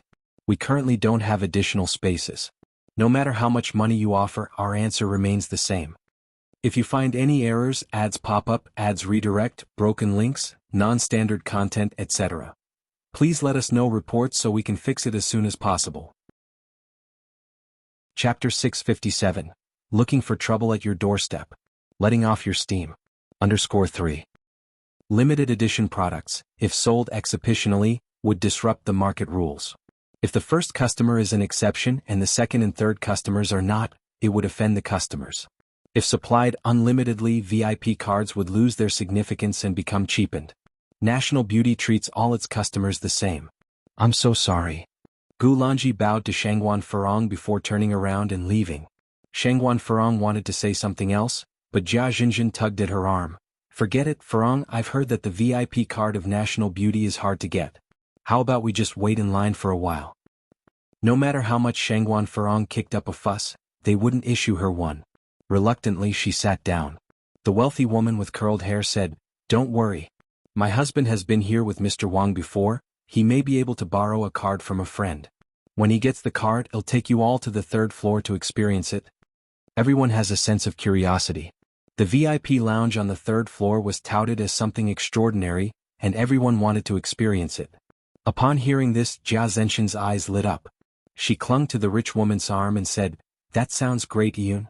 We're all depending on you. You must keep your word. Don't sneak over there on your own when the time comes. Zhao Yun laughed. No problem, it's a piece of cake for me. Source, web novel. Com, updated on Omicron New Zero. Upon hearing this, Shengguan Furong felt even more distressed. She was supposed to be the one everyone was fawning over, so how did it become Zhao Yun all of a sudden? No, this can't be. She must also get a VIP card. Only then she could regain her status. After all, Zhao Yun was only borrowing from someone else. National Beauty had indeed a quick turnover rate, so they only waited for about an hour and a half before a table became available. The four wealthy women ordered 8 dishes, 3 desserts, and also ordered a strawberry milk tea. These wealthy women were used to eating exotic dishes, but this time they were conquered by some seemingly ordinary food. Having the chance to eat such delicious food, let alone waiting in line for an hour and a half, they wouldn't mind waiting 10 hours. After leaving National Beauty, Shangguan Furong returned to Zhao family's residence. Lin Fang was sitting properly in the living room. Seeing Shangguan Furong enter, she immediately stood up and said with a smile on her face, "Mrs. Zhao, you're back." "Lin Fang? How come you're here?" After all, Lin Fang was once going to be her sister-in-law, so Shangguan Furong had a reasonably good impression of her. Lin Fang smiled, "Mrs. Zhao, I am here about that matter as usual." Of course, Shangguan Furong knew what that matter referred to. "Lin Fang, my brother has already found a suitable partner. You can stop thinking about that matter." Although she did not like Enai Tsuehua at all, she would not show any dislike in front of outsiders. Lin Fang looked disappointed and sighed, "It seems that I am not destined to be with Mr. Shangguan. Mrs. Zhao, thank you for your consideration during this time. By the way, this is a token of my gratitude. Please accept it." As she finished speaking, Lin Fang put the gift box she was holding on the coffee table. The gift box was light green, very high-end and classy. Shangguan Furong instantly recognized it as the new Ice Skin Jade Complexion product. Although it's not the Supreme Edition, it was still a limited edition. "Take it back. I really can't accept such a gift." Even though Shangguan Furong really wanted the limited edition product, she also deeply understood the principle of no reward without merit. "Mrs. Zhao, I've been working with you for a long time and I think you're a very nice person. I feel a connection with you. I want to give you the Ice Skin Jade Complexion not for any other reason, just to make friends with you." After a pause, Lin Fang added, "Mrs. Zhao, you were born noble, and there's a natural grace about your every movement. Being your friend would be my good fortune. Of course, it would be my honor if you accept my gift."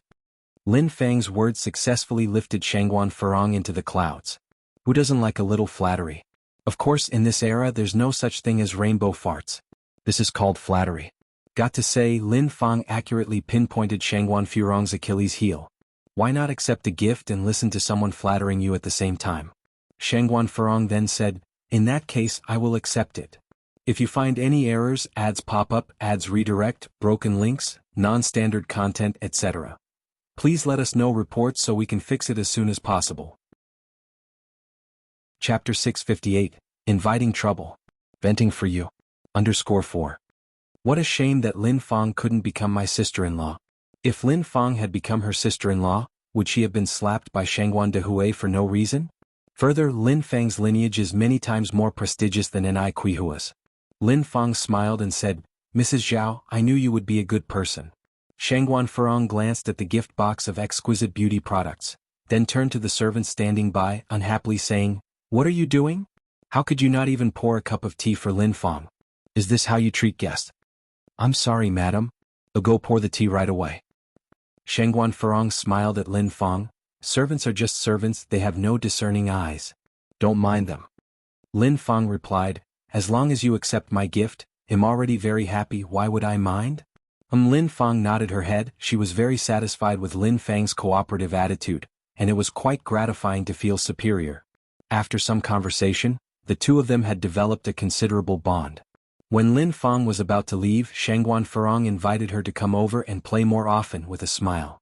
After Lin Fang left. Source: Web Novel.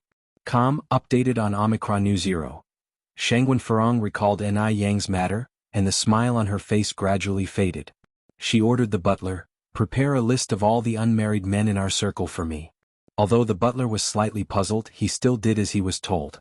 Before long, Shangguan Furong had the list. After careful selection, Shangguan Furong finally chose a suitable candidate. She called Zhao Shen over and threw the document at him. "What do you think of Chen Weiye?" Zhao Shen was somewhat puzzled about Shangguan Furong's remark. "Furong, what do you mean? Do you think he would match Enai Yang?" Shangguan Furong continued. Zhao Shen said in surprise, "Furong, are you trying to play matchmaker for them? That seems a bit inappropriate. The Chen family holds a significant status in Beijing, but Chen Weiye's daughter Chen Xiaodai is the same age as Enai Yang. And there were rumors that his ex-wife was even the victim of domestic violence. What's inappropriate?" Shangguan Furong's face turned cold. Chen family is wealthy and Weiye is capable. Marrying him would be Enai Yang's fortune from a past life. It's still uncertain whether they would favor her. Even if Chen Weiye isn't perfect, he is still much better than Imo Qishan. Plus, Chen Weiye is the head of the family. With the Chen family's support, both the Shangguan and Zhao families would benefit. What does that deadbeat Imo Qishan brings to the table? Once the elderly lady and gentleman Mo passed away, his good days would be over. The Shangguan family couldn't be expected to support him, could they? And Ai Yang just wanted to marry a wealthy man, didn't she? Chen Weiya has plenty of money. He could certainly satisfy an Ai Yang. Zhao Xin made a difficult attempt at persuading, but Chen Weiya is much older than an Ai Yang. His daughter, Chen Xiaodai, is already 19 years old. And Ai Yang is just 18 this year. Isn't this just throwing her to the wolves? Shangguan Farong said, Mo Qishan is also 28, isn't he? And doesn't an Ai Yang like older men? Farong, this is a bit improper. What do you know? Shangguan Farong narrowed her eyes. If Chen Weiya takes a liking to an Ai Yang, she should thank her lucky stars. You have no idea how many girls would give anything to marry into the Chen family. Zhao Xin still looked troubled. Shut up. Shangguan Farong rolled her eyes at Zhao Xin. Zhao Xin was scared into silence. Shangguan Farong continued, make me a cup of coffee. All right. Zhao Xin turned and walked towards the door. Shangguan Farong leaned back against the headboard, thinking about Ai Yang's business while savoring her coffee, and did not go to sleep until midnight. Early the next morning, Shangguan Farong made a trip to the Qian family. The old lady Qian was over 90 this year but had retained excellent hearing and vision.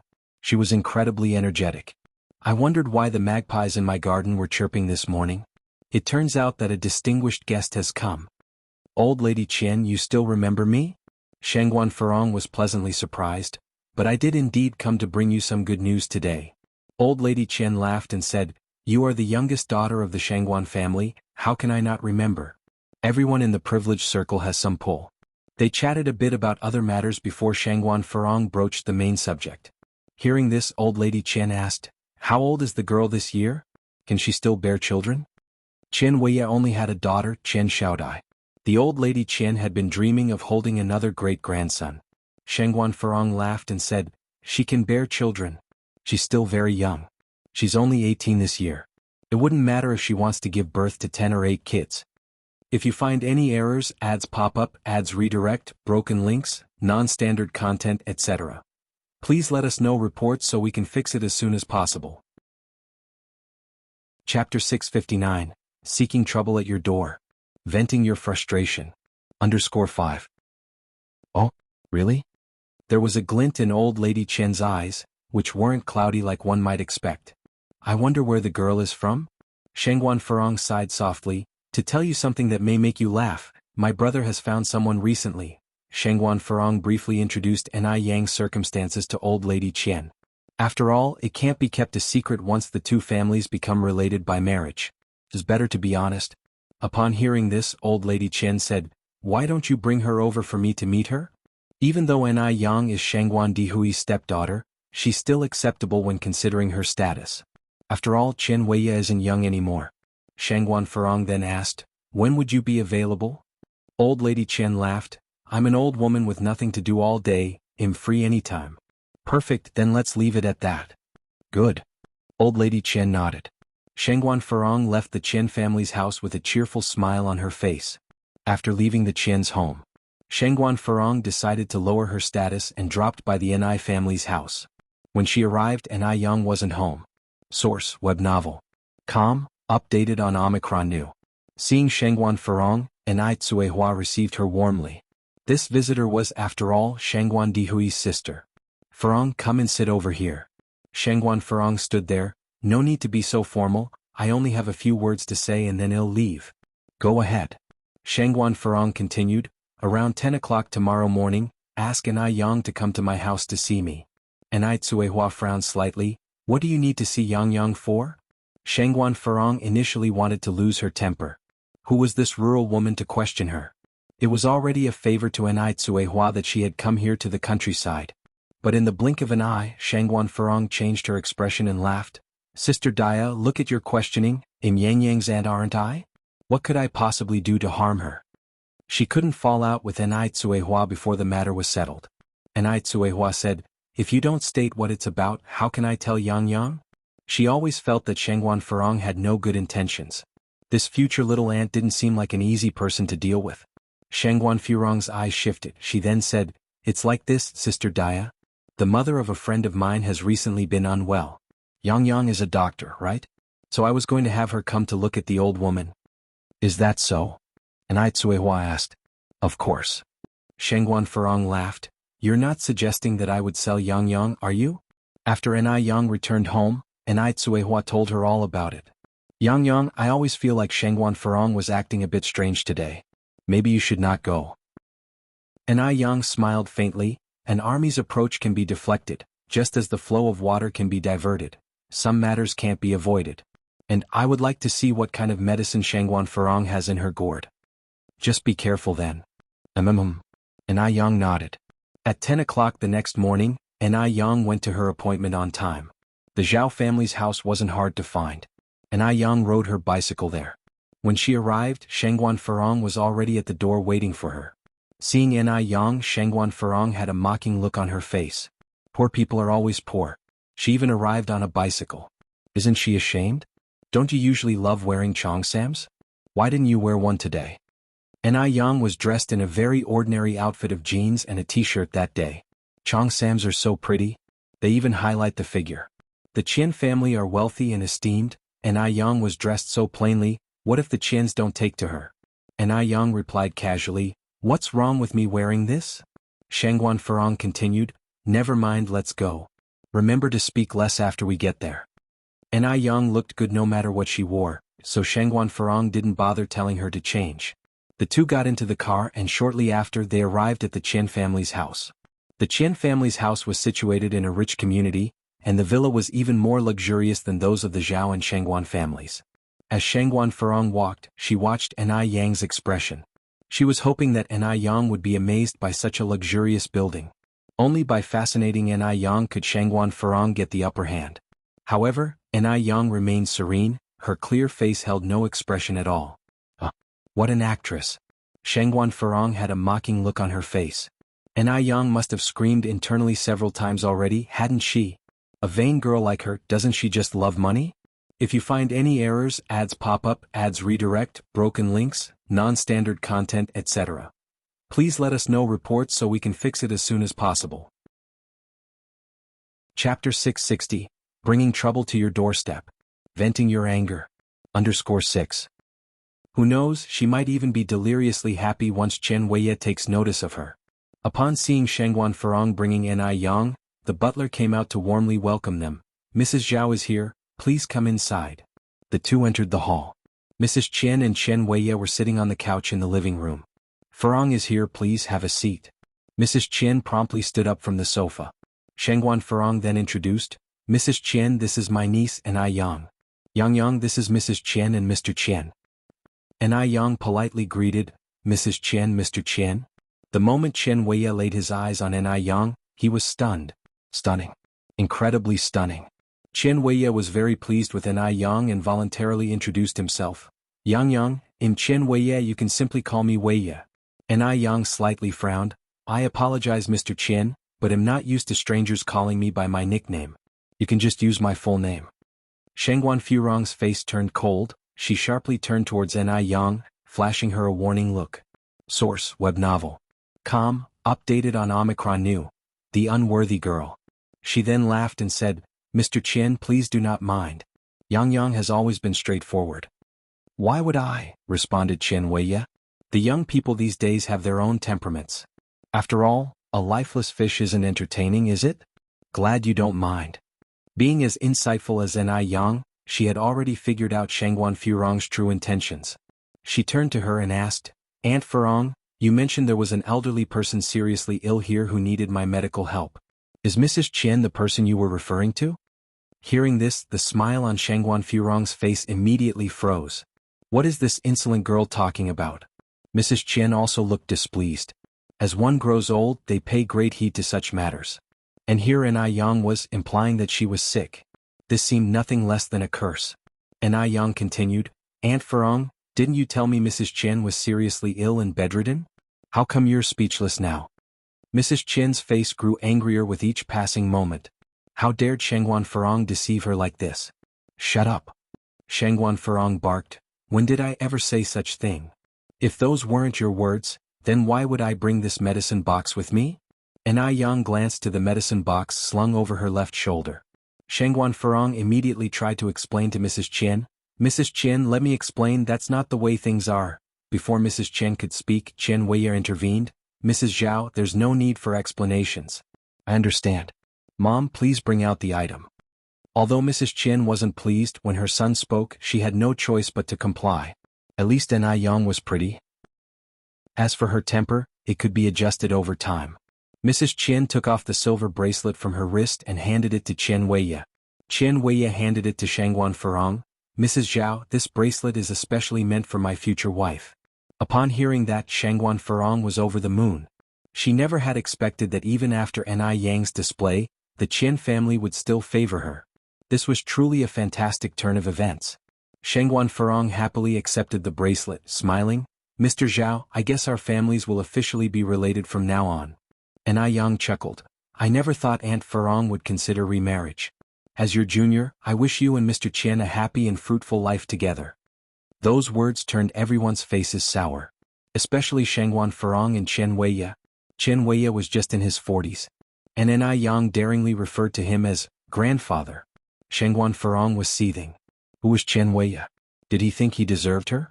Ai Yang, the abominable girl, was clearly getting out of hand. Shangguan Farong went to Ai Yang's side. What are you blabbering about? This bracelet is a gift from Mr. Chen to you. Considering the wealth and status of Mr. Chen, it's your good fortune that he's interested in you. Today I will decide on your behalf that you will be engaged to Mr. Chen. Shangguan Farong was informing Ai Yang, not negotiating. This marriage was beneficial for both the Shangguan and Zhao families. Ai Yang should be grateful and had no right to object. You'll decide. Ai Yang said with a faint smile. Since when did my affairs become your business? Be clear of your place. Just because I called you aunt doesn't mean you get to act like an elder. If you find any errors, ads pop up, ads redirect, broken links, non-standard content, etc., please let us know reports so we can fix it as soon as possible. Chapter 661, Courting Trouble at Your Doorstep. Letting you vent. _7 If it weren't for Shangguan Dehui, Ai Yang wouldn't even bother with Shangguan Farong. You. How dare you talk to me like this? Shangguan Farong was so angry that her blood was boiling. She thrust the bracelet in front of Ai Yang. Ai Yang, let me tell you, you have to accept this bracelet today whether you want it or not. Otherwise, your mother can forget about ever entering the Shangguan family's mansion. Who does Ai Yang think she is to look down on Chen Weiya? Ai Yang sticks out her hand and takes the bracelet. Seeing this, Shangguan Farong felt relieved. She always knew that Ai Yang, that greedy girl, would definitely not be able to resist Chen Weiya, the wealthy man. But before Shangguan Farong could react, the silver bracelet was slipped onto her wrist by Ai Yang. Ai Yang smiled. Wish you both a long and happy life together. I'm leaving now. With that said, Ai Yang turned around and walked away. Shangguan Farong was furious. She tried to take off the bracelet, but it had already been tightened by Ai Yang to the size of her wrist. At this point it was impossible to remove it. The bracelet was supposed to be adjustable, but Ai Yang must have tampered with it. Now the bracelet was stuck as if it was glued. No matter how hard she tried, it just wouldn't loosen. Shangguan Farong's hand was even scraped, but she couldn't remove the bracelet. She angrily looked at Chen Weiya. What are you standing there for? I've already promised her to you, go get her back. Source, web novel. Com, updated on new. This Chen Weiya is just as useless as Zhao Shen. Oh okay. Chen Weiya hurriedly chased after her. Ai Yang had just walked out of the mansion's main entrance. Chen Weiya came from behind and pounced on her. Yang. Ai Yang was on guard earlier. She stepped aside, causing Chen Weiya to miss and fall face first onto the ground. Ai Yang, Shangguan Farong has already decided to betroth you to me. You are now my fiancé. You will marry me one day. You can't run away. Ai Yang looked down at Chen Weiya. Mr. Chen, you're mistaken. It's me who betrothed Shangguan Farong to you. After all, Shangguan Farong is the one who accepted your family heirloom. Chen Weiya snorted. What makes you think you can decide Shangguan Farong's fate? Ai Yang nodded slightly. That's a very good question. Then may I ask what gives Shangguan Farong the right to decide my fate? Mr. Zhao, be careful. I might report your family to the police station for trafficking innocent girls. With that said, Ai Yang turned away and left. Chen Weiya angrily grabbed a handful of soil, rose, and walked back to the house. Shangguan Farong, are you playing games with me on purpose?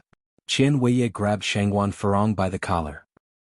He had heard that Chen Weiya was a bastard, even beating his own wife to death.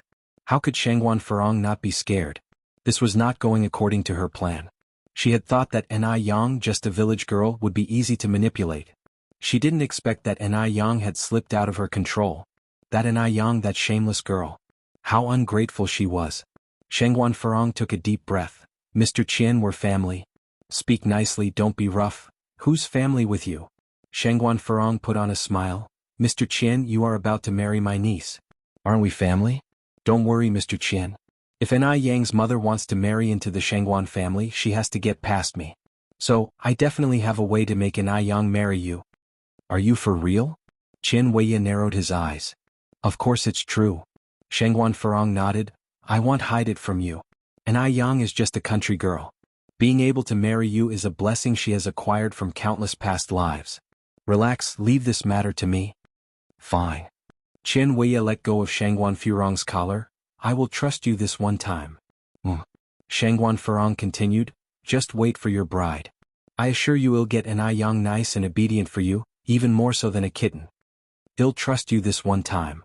Just as Yang walked out of the Qian family mansion, a black car drove by her side. After about 10 seconds the same car came back. The car window lowered, revealing a handsome face. Yang. Brother Mo. Yang looked at Mo Qishan, somewhat surprised. Mo Qishan quickly got out of the car and opened the door. Yang, what are you doing here? Yang looked around. Let's get in the car and talk. All right. Mo Qishan nodded in agreement and opened the car door for Yang. Once in the car, Yang said, I came here with Shengguan Farong. Mo Qishan paused for a moment. Usually, Yang would address Shengguan Farong as Aunt Farong. Why did she directly call out her name today? Yang was typically not a rude person. Could it be that Shengguan Farong did something to provoke her? Yang, what happened? Did Shengguan Farong bully you? Mo Qishan asked. Yang laughed. She could never bully me. It's just that something quite disgusting happened. Before coming to the Qian family, Yang had truly not thought that Shengguan Farong harbored such intentions. It was absolutely disgusting. Do tell? Mo Qishan asked, turning on the car's music system. Yang briefly explained the situation. She originally had no intention to hide this from Mo Qishan. Mo Qishan's eyes darkened, containing a hint of monstrous rage, emitting a dangerous aura. He had initially not wanted to stoop to Shengguan Farong's level. After all, she was just a scheming, malicious woman. But Shengguan Farong should not have involved Yang. Now he wouldn't be polite to her anymore. Mo Qishan's hand on the steering wheel tightened gradually, his knuckles turning slightly pale. If Yang were an ordinary girl, she might have already fallen victim to Qian Weiya's harassment. The mere thought of Yang nearly being bullied made Mo Qishan feel suffocated. He tried to suppress the anger welling up inside him and spoke softly, Boss, I will avenge you for this. His voice was quiet and calm, but it carried an unsettling aura. Yang raised an eyebrow slightly. Oh? Really? No. Mo Qishan lightly pinched her nose. Yang leaned slightly towards him and hugged him. Brother Mo, you're so nice. Mo Qishan hugged her back. Thank you for the praise, boss. The hug only lasted for a few seconds. Yang let go of him, rolled up his sleeve to reveal his glittering robust wristwatch. It's already past 11. Brother Mo, should we go for lunch? Sure. Mo Qishan nodded. Where do you want to go? Yang continued. I suddenly feel like having stinky tofu and crossing the bridge noodles. Would you like to join? Sure. It's been a long time since I last had these. They went to a street of diners, had lunch and then went to a movie. Finally, Mo Qishan drove Yang home. In the end, the luxury car stopped in front of a business building. Mo Qishan got out of the car. His originally smiling face was now solemn. His thin lips pressed together, and his eyes held a stormy hue, causing everyone around to feel anxious. What's wrong with the gentleman today? How terrifying. Mo Qishan made his way to the top floor and opened the door of his office. He sat on the leather boss chair, loosened his tie and finally picked up the phone. Bring Qian Weiya to me. And tell Morris to prepare a dossier on the Zhao family and Shengguan Farong for me right away. If you find any errors, ads pop up, ads redirect, broken links, non-standard content, etc. Please let us know reports so we can fix it as soon as possible. Chapter 662, The Show Begins. _1 Upon finishing his sentence, Mo Qishan hung up the phone. His face, usually stone cold, appeared to be enveloped by an impenetrable layer of ice. Shengguan Furong on the other end was still unaware of all that had taken place. After leaving the Zhao family, she had made her way to the Shengguan family residence. Shengguan Furong rushed into the living room, and upon not seeing her mother, asked one of the servants, "Where's Mum?" "The dowager is resting in her room," the servant replied. Shengguan Furong immediately began ascending the stairs, knocking on the door loudly, "Mum, Mum, Mum." A moment later, her mother appeared, wrapped in a robe. "What's the rush all about?" Shengguan Furong replied with a smile, "I've brought good news, of course." "And what good news could you possibly have?" The dowager stepped aside to allow Shengguan Furong in the room. Shengguan Furong then said, "Mum, I've found in Yang a great potential match." The dowager furrowed her brows slightly. "What did you say?" "I said I found a good family that matches our status in the Shengguan family for Yang," Shengguan Furong repeated. "The Qian family holds notable prestige and Qian Weiye is the head of the family." Source: Web Novel. Com. Updated on New Zero. The dowager had no reason to object. As long as the dowager is on board, Yang would have to agree. Yang already has a boyfriend, there's no need for you to meddle," the dowager expressed her displeasure. "You're talking about Mo Qixin?" A dismissive look flashed across Shengguan Furong's face. "You're well aware of Mo Qixin's reputation. Mum, rest assured this time I've truly found a good man for Yang. He's leagues better than Mo Qixin." "Furong, did your brother's slap not wake you up the last time?" The dowager looked at Shengguan Furong. Mention of the slap made Shengguan Furong's expression turn cold. She had not even held the incident against Shengguan Dehui, yet their mother was bringing it up again. Wasn't this deliberately meant to humiliate her? "Mum, I've been thinking of you all as my family, that's why I've been running around trying to find Yang a good match. But all you do is dismiss my goodwill as worthless." The dowager sighed. "Furong, if you truly cared about our family, you'd keep your nose out of where it doesn't belong." With her grandchildren all grown up and Shengguan Dehui having found his own happiness, all that the dowager wanted now was to live out her remaining years in peace. Why was Shengguan Furong always stirring up trouble instead of living a quiet life? Why did she have to give birth to such a daughter? How is this meddling? I'm doing this for our family's good. Do you think I like meddling in Yang's affairs? If it weren't for the fact that Cuihua was marrying Shengguan Dehui, she wouldn't even spare Yang a glance. Lin Fang was so eager to marry into a rich family, yet she didn't introduce Qian Weiye to her. In the end, not only did she gain nothing but she also stirred up a lot of trouble. What a thankless world this was. Shengguan Furong continued, "Mum, the person I'm introducing to Yang is Qian Weiye. You're acquainted with Lady Qian too." And Qian Weiye agreed to this match. "Now we're only waiting for your approval. As long as you give the go-ahead, there's nothing Yang can complain about. After all, she's just a country girl, Qian Weiye taking a liking to her is an unimaginable stroke of luck." "What?" The dowager turned pale with rage, her breathing labored. "What did you say? Qian Weiye? Do you have any idea how old Qian Weiye is this year? Shengguan Furong, you've gone too far. What's wrong with Qian Weiye? Aren't they just a bit older than Yang? Aside from the age gap, how is Qian Weiye not superior to Mo Qixin? Mum, Yang isn't your biological granddaughter, why are you protecting her so much? Given her background, marrying Qian Weiye would be a stroke of good fortune." Although Cuihua was going to marry Shengguan Dehui, the relationship between Yang and the Shengguan family was still not close. If it were Shengguan's biological granddaughter who was to marry Qian Weiye, that would definitely not have been suitable.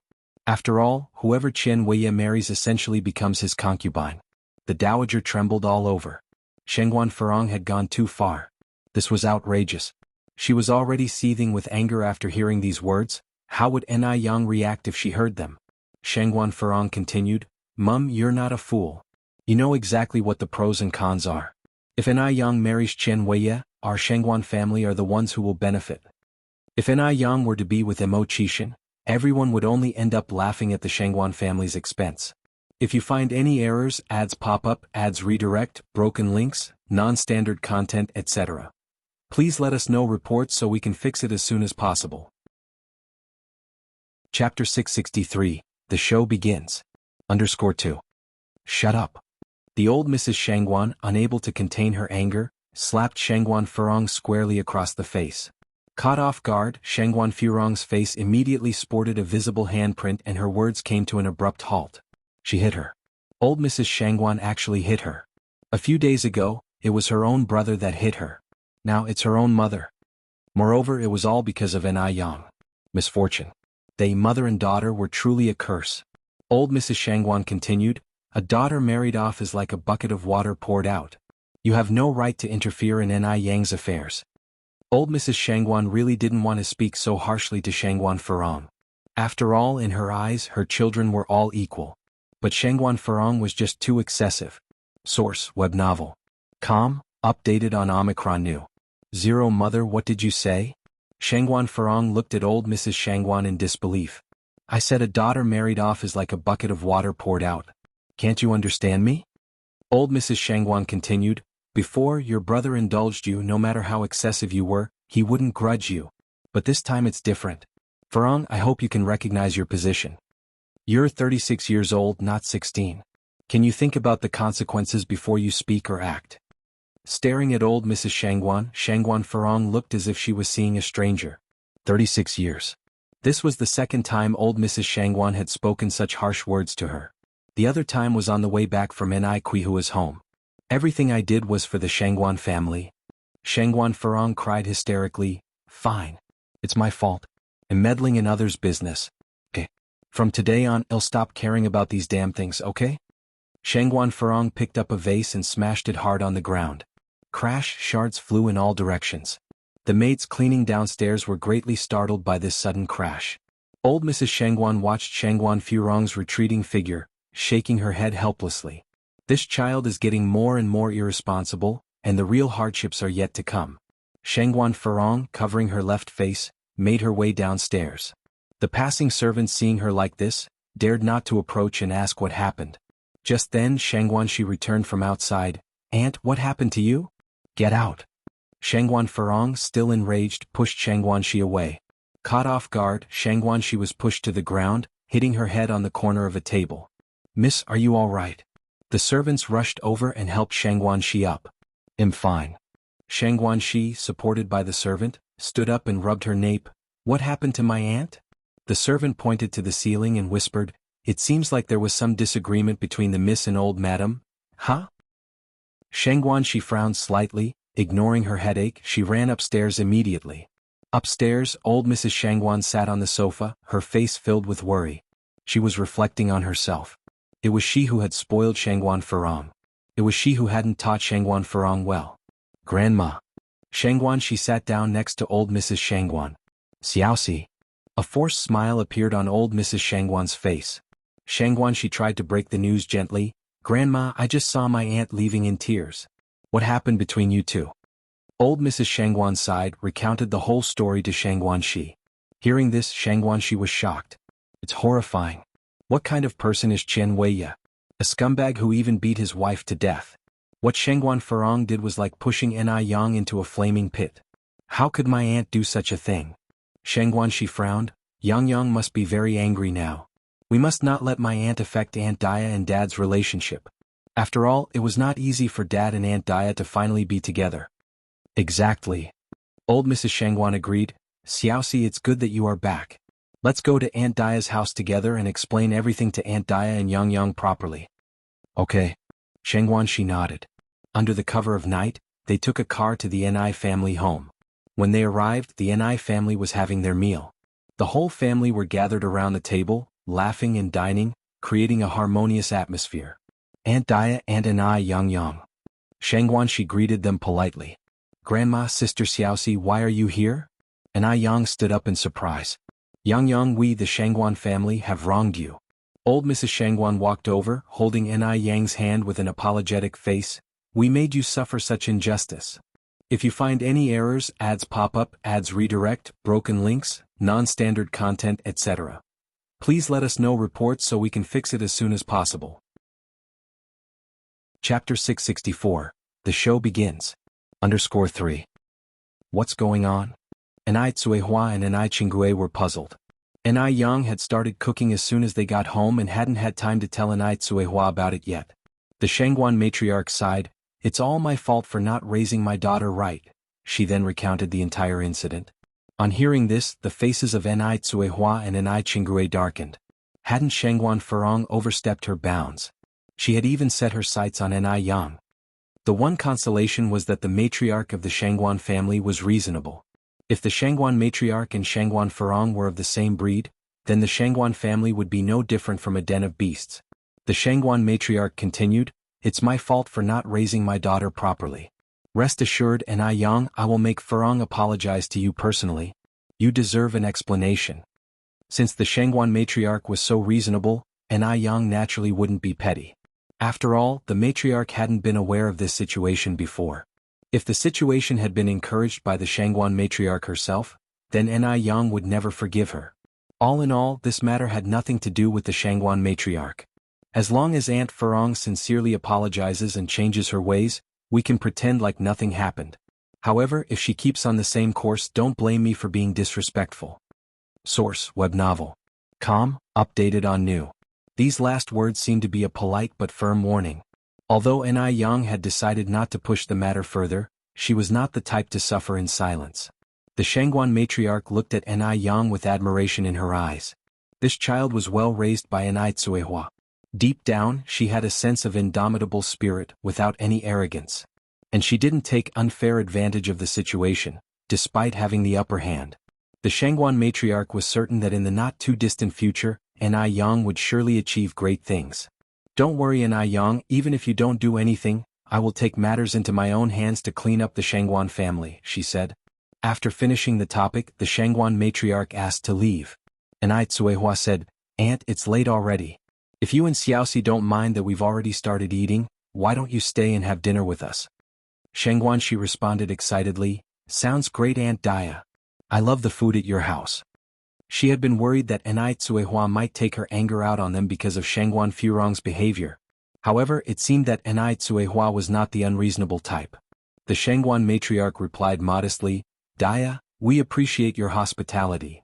Anai Tsuehua brought in 2 new sets of bowls and chopsticks. "We're all family, there's no need for you to be so polite, Aunt." Anai Yang silently stood up, planning to head into the kitchen to whip up a couple more dishes. She had prepared just enough food for 3 adults and 1 child, but now with 2 more people, they would inevitably come up short. "Anai Yang, where are you off to?" Shangguan, she quickly noticed Anai Yang's movements. Anai Yang replied, "I'm going to cook a few more dishes. Can I come with you?" Shangguan, she put down her chopsticks. "This way I could pick up a few tricks." "Sure." Anai Yang nodded. They both headed to the kitchen. Shangguan, she learned quite a few helpful cooking tips by following Anai Yang around. Chen Weiye was led to the top floor of a business building. A figure was seated on the boss chair with his back to him, revealing only an imposing silhouette. Even just the silhouette was enough to strike fear into anyone who saw it. This was an instinctive fear. After all, this man was the famous Mr. Mog. Chen Weiye's hands were shaking as he took a handkerchief out of his pocket. He was wiping his forehead, but sweat just kept pouring out, like an endlessly proliferating weed. "Mr. Chen, please sign this." Morris placed a document on the desk in front of Chen Weiye. Reading what was on that document, Chen Weiye's knees gave out and he landed on the floor. "Mr. Mog, I beg you, please spare me and the Chen family." He had no idea how he had offended this influential figure. With him in Mr. Mog's sights, it seemed that the Chen family was in trouble. "Do you know why you offended Mr. Mog?" Morris squatted down and patted Chen Weiye's face lightly. I don't know, because you offended someone you should never have offended." Morris explained in fluent Chinese, "You're so lowly, yet you dare to covet things above your station. You aspire to possess our lattice attention? Lady Mog? If you find any errors, ads pop up, ads redirect, broken links, non-standard content, etc. Please let us know reports so we can fix it as soon as possible." Chapter 665, The Show Begins. _4. This left Chen Weiye even more stunned.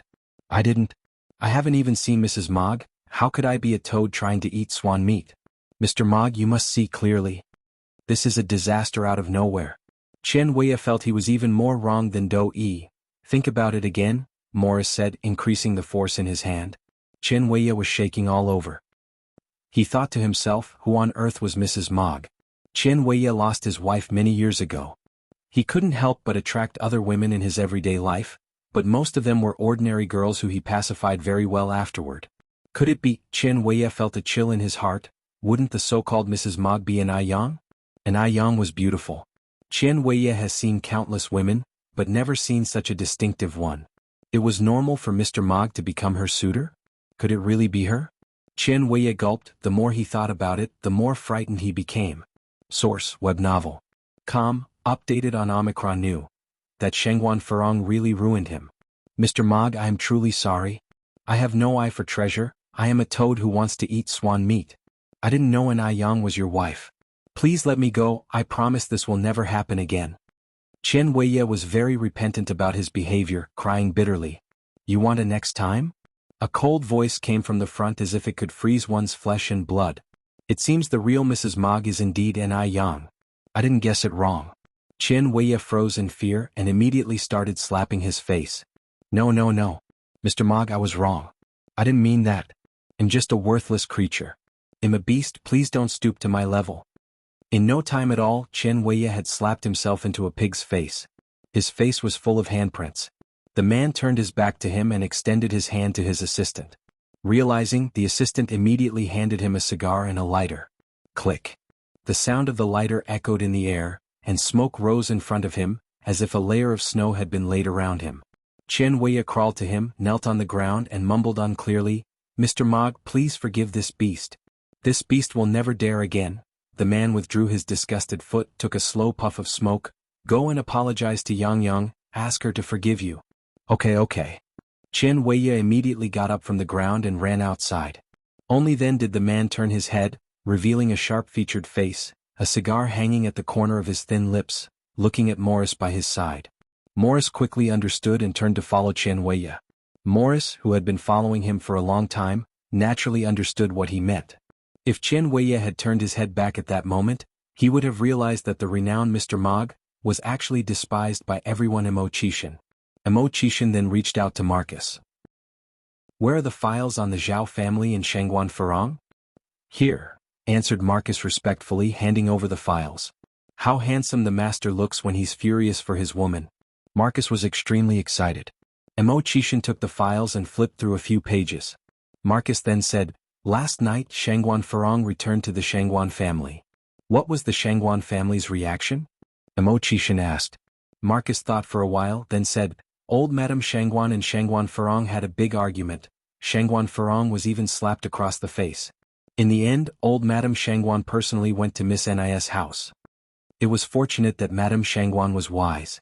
If Madame Shangguan was the same as Shangguan Farong, those who would be unlucky this time would not be limited to just Shangguan Farong and Chen Weiya. Upon hearing this, Chishan's previously tight face relaxed a bit. Marcus then asked, Sir, do you want me to invite Shangguan Farong over? No need. Chishan closed the files. Come closer. Marcus walked over to Chishan and bent down. Chishan whispered something to him and Marcus nodded, Okay sir, I have it. This tactic of Chishan, using someone's own methods against them, was absolutely ruthless. Shangguan Farong was about to face bad luck now. An family's house. Just as Yang opened the gate ready to go out, an unknown figure popped up. Grandma. Yang slightly frowned. This man whose face is swollen like a pig's head, does she know him? And he is calling her grandma. Does she look that old? Grandma, it's me. It's Chen Weiya. Chen Weiya spoke again. Yang smiled lightly. It seems you didn't take my words to heart yesterday. So, do you want to try the taste of being hit with an A12 again? If you find any errors, ads pop up, ads redirect, broken links, non-standard content, etc., please let us know reports so we can fix it as soon as possible. Chapter 666. The show begins. _5. No. Chen Weiya shook his head immediately, knelt on the ground with a thud, picked up a thick vine from the ground and held it in his hand. Granny, I'm here to apologize. Sorry, Granny. I was blind before, a toad craving after swan meat. I will never dare to do it again. I beg your mercy, please spare me this time. Yang slightly squints her eyes. What is happening? Why did Chen Weiya change his behavior? Could it be Chishan's work? Interesting. Yang picked up the vine with a faint smile. In fact, Chen Weiya is not entirely to blame for this after all, it was Shangguan Farong who took the initiative. By law, Chen Weiya can be considered an accomplice at most. Chen Weiya, you haven't been shy of forcing yourself on innocent girls in the past, have you? No.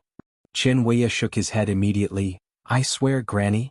I have never forced anyone, all those women were with me voluntarily. And Ai Yang didn't say much else, she just broke the vine she had been holding in her hand with a simple snap.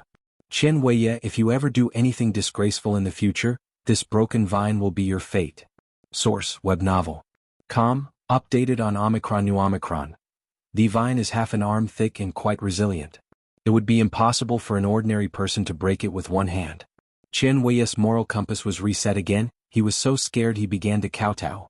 I will never do it again. Granny, I promise I will never do it again. Get out. And Ai Yang's red lips spoke lightly. Thank you, Granny, for your mercy. I'm leaving now. Chen Weiye seemed like he had received amnesty, picked up his knee, curled up into a ball and rolled away. And Ai Yang, just then an Ai Kuihua's voice came from inside the house. Yang, who is it outside? And Ai Yang responded, just a passerby asking for directions. Zhao family. Shangguan Farong has been in an extremely bad mood these days. If Shangguan Dehui had been with Lin Fang from the beginning, none of this would have happened. It's all in Ai Kuihua's fault. All her fault. Seeing Shangguan Farong in such a bad mood, both the old lady of the Zhao family and Zhao Shen were treading on eggshells around her, fearing they might add fuel to the fire. Just then Lin Fang walked in from outside. She first greeted the old lady and Zhao Shen and then came upstairs. Farong. After her active approach last time, their friendship has grown rapidly. Now she was free to come and go in the Zhao family's house. With her gentle character, even the servants of the Shangguan family liked her. Shangguan Farong, being a proud person, ignored Lin Fang, especially since she had been annoyed recently. Why are you here? Lin Fang did not get upset and said with a smile, Farong, I came to give you a present. What present? Shangguan Farong finally looked at Lin Fang with a hint of interest. This for you. Lin Fang took a black card out of her bag and handed it to Shangguan Farong. The black card was pitch black, with gold lines as decoration on the edges, and the 4 characters, National Beauty and Heavenly Fragrance on the left side. It looked very upscale and classy. What is this? Shangguan Farong asked. This is a membership card of National Beauty and Heavenly Fragrance. Lin Fang continued, Farong, haven't you always wanted their membership card? This one is for you. The National Beauty and Heavenly Fragrance membership card costs 888 yuan each. Obviously Lin Fang couldn't afford one, not to mention it was limited edition. This black card was given to her by a mysterious person who claimed to want to help her. Is this really a membership card from National Beauty and Heavenly Fragrance? Shangguan Farong looked at Lin Fang in surprise. Lin Fang nodded. Farong, given our relationship, do you think I would lie to you? Thank you then. Shangguan Farong suppressed the excitement in her heart. She was someone who had seen big scenes, how could she just show her emotions so easily? But she was really excited. With the National Beauty and Heavenly Fragrance's membership card, she could now take that group of card-playing friends to their 3rd floor for a surprise. By then they will be so envious of her. Seeing Shangguan Farong like this, Lin Fang smirked and then said, Farong, I have things to do at home, I won't bother you anymore. Wait a moment. Shangguan Farong called out to Lin Fang. What's the matter? Lin Fang turned around to look at Shangguan Farong. Shangguan Farong opened a jewelry box and casually pulled out a necklace. I bought this necklace a long time ago and only wore it once, now I'm giving it to you. If you find any errors, ads pop up, ads redirect, broken links, non-standard content, etc. Please let us know reports so we can fix it as soon as possible. Chapter 667. The show begins. _6. Lin Fang declined. Farong, I can't accept it. I only gifted you the membership card because I felt we had a strong connection, not because I'm after your stuff. Just take it. Shangguan Farong was not one to be petty. Helplessly, Lin Fang accepted it. After Lin Fang left, Shangguan Farong also departed the Zhao household. With Shangguan Farong's departure, the atmosphere in the Zhao house instantly lightened. The smile had returned to Grandma Zhao's face. Lin Fang, who had previously left, returned moments later. This time she held a thermos to her hand. Grandma, I heard you often have headaches. I made you some gastrodia chicken soup specially. It's very good for the head. Lin Fang removed the lid from the thermos and ladled out a bowl of soup for Grandma Zhao. Thank you, Xiaolin. The old lady accepted the soup with a face full of smiles. As the matriarch of the Zhao family, was she lacking in chicken soup? What she lacked was a gesture of kindness. Shangguan Farong had never once shown such filial piety. Lin Fang was really wonderful. She was kind, gentle, and understanding. Source, web novel. Updated on N0 new Omicron. Omicron WHY hadn't Zhao Shen met such a good person? Grandma Farong and I are good friends. Making you a bowl of soup is no big deal, I just hope you don't mind, Lin Fang said. Look at you talking like that. I'm more than happy to have it. Why would I mind? Grandma Zhao drained the bowl of soup in one gulp. The taste of the gastrodia was slightly bitter, so Lin Fang promptly handed over a piece of honey loquat. Grandma Zhao took it laughing. Xiaolin, you're a really thoughtful child. Lin Fang replied, maybe because I'm used to being around children a lot. I got used to it. Grandma Zhao nodded approvingly. Not long after Zhao Zijuan and Zhao Ziqing, the two siblings arrived home from school. Zijuan, Ziqing. Auntie Lin Fang. The siblings immediately rushed over to greet her. They seemed more excited to see her than their own mother. Shangguan Farong was often harsh to others, including her own children. This led to the siblings being quite fearful of Shangguan Farong and not very close to her. Lin Fang then opened the second layer of her lunchbox. Zijuan, Ziqing, didn't you two say last time that you liked Auntie's dumplings? I specially made some for you today. Zhao Zijuan and Zhao Ziqing, who were 10 and 8 years old respectively, really relished treats. Thank you, Auntie Lin Fang. The siblings immediately started wolfing down the dumplings. The dumplings were delicious. Despite them being only minced pork and leek dumplings, they were irresistible. Plus they were beautifully made. Auntie Lin Fang, you're so amazing. With a modest smile, Lin Fang said, it's just a plate of dumplings.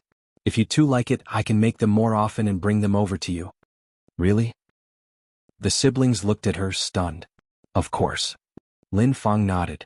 Zhao Ziqing said, Auntie Lin Fang, I wish you were our mother so my brother and I could have these delicious dumplings every day. Zhao Zijuan, sensing this comment might be inappropriate, pulled at Zhao Ziqing's sleeve. Zhao Ziqing asked, Brother, why are you pulling me? I didn't say anything wrong. Our mother doesn't even like us. Would be better off with Auntie Lin Fang being our mother. Zhao Zijuan was 2 years older than Zhao Ziqing and more sensible. Even though their mother wasn't very attentive to them, a mother is, after all, a mother. The speaker may not mean it, but the listener may take it to heart. A flash of light glowed in Grandma Zhao's eyes. Lin Fang approached. Ziqing, you can't just say whatever you want. If your mother heard it, she will be heartbroken. Let her be heartbroken. Zhao Ziqing responded nonchalantly. Lin Fang continued, promise Auntie, you won't say such things anymore, otherwise Auntie won't come to see you too. Perhaps the last sentence scared Zhao Ziqing, who nodded and said, okay, I won't say it. In her heart, however, she truly wished that Lin Fang was her mother. Shangguan Farong invited Jia Jinjin, Zhao Yun, and Su Manlin to Gus Tianxiang. The four women met at the entrance of Gus Tianxiang. Jia Jinjin asked, Farong, don't tell me you really have a membership card for Gus Tianxiang?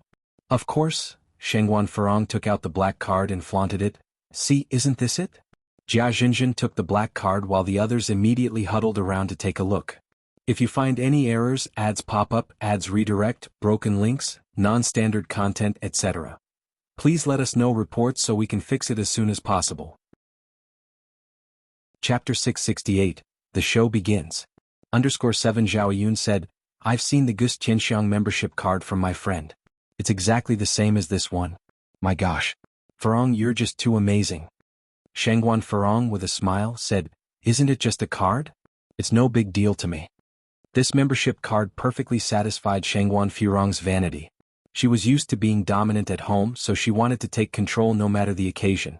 Jia Jinjin sighed, as I thought, we all really have to rely on Farong. Exactly, Farong is indeed amazing. Shangguan Farong, who had been depressed for several days, also began to cheer up at this moment.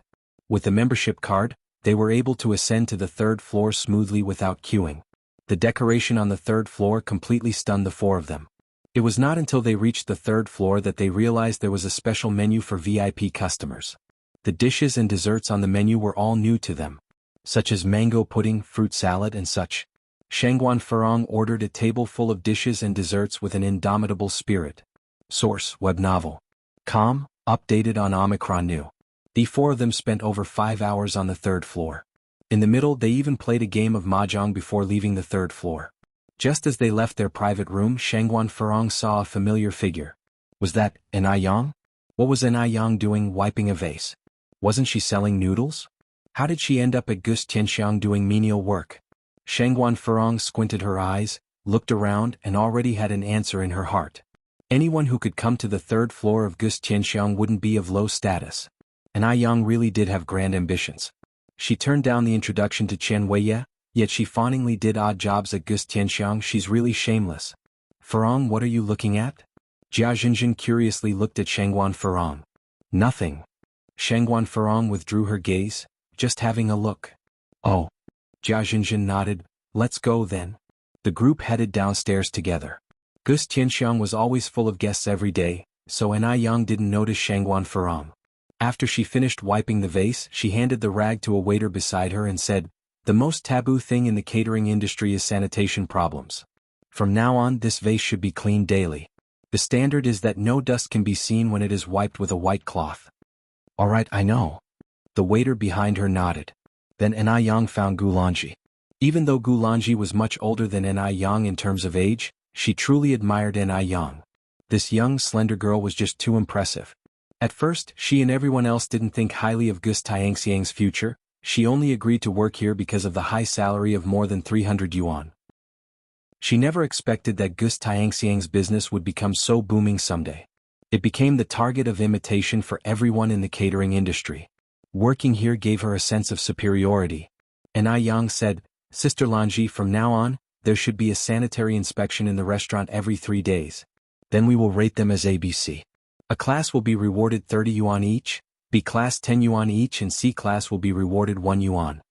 The restaurant had 3 floors which were divided into 3 zones, A, B, and C.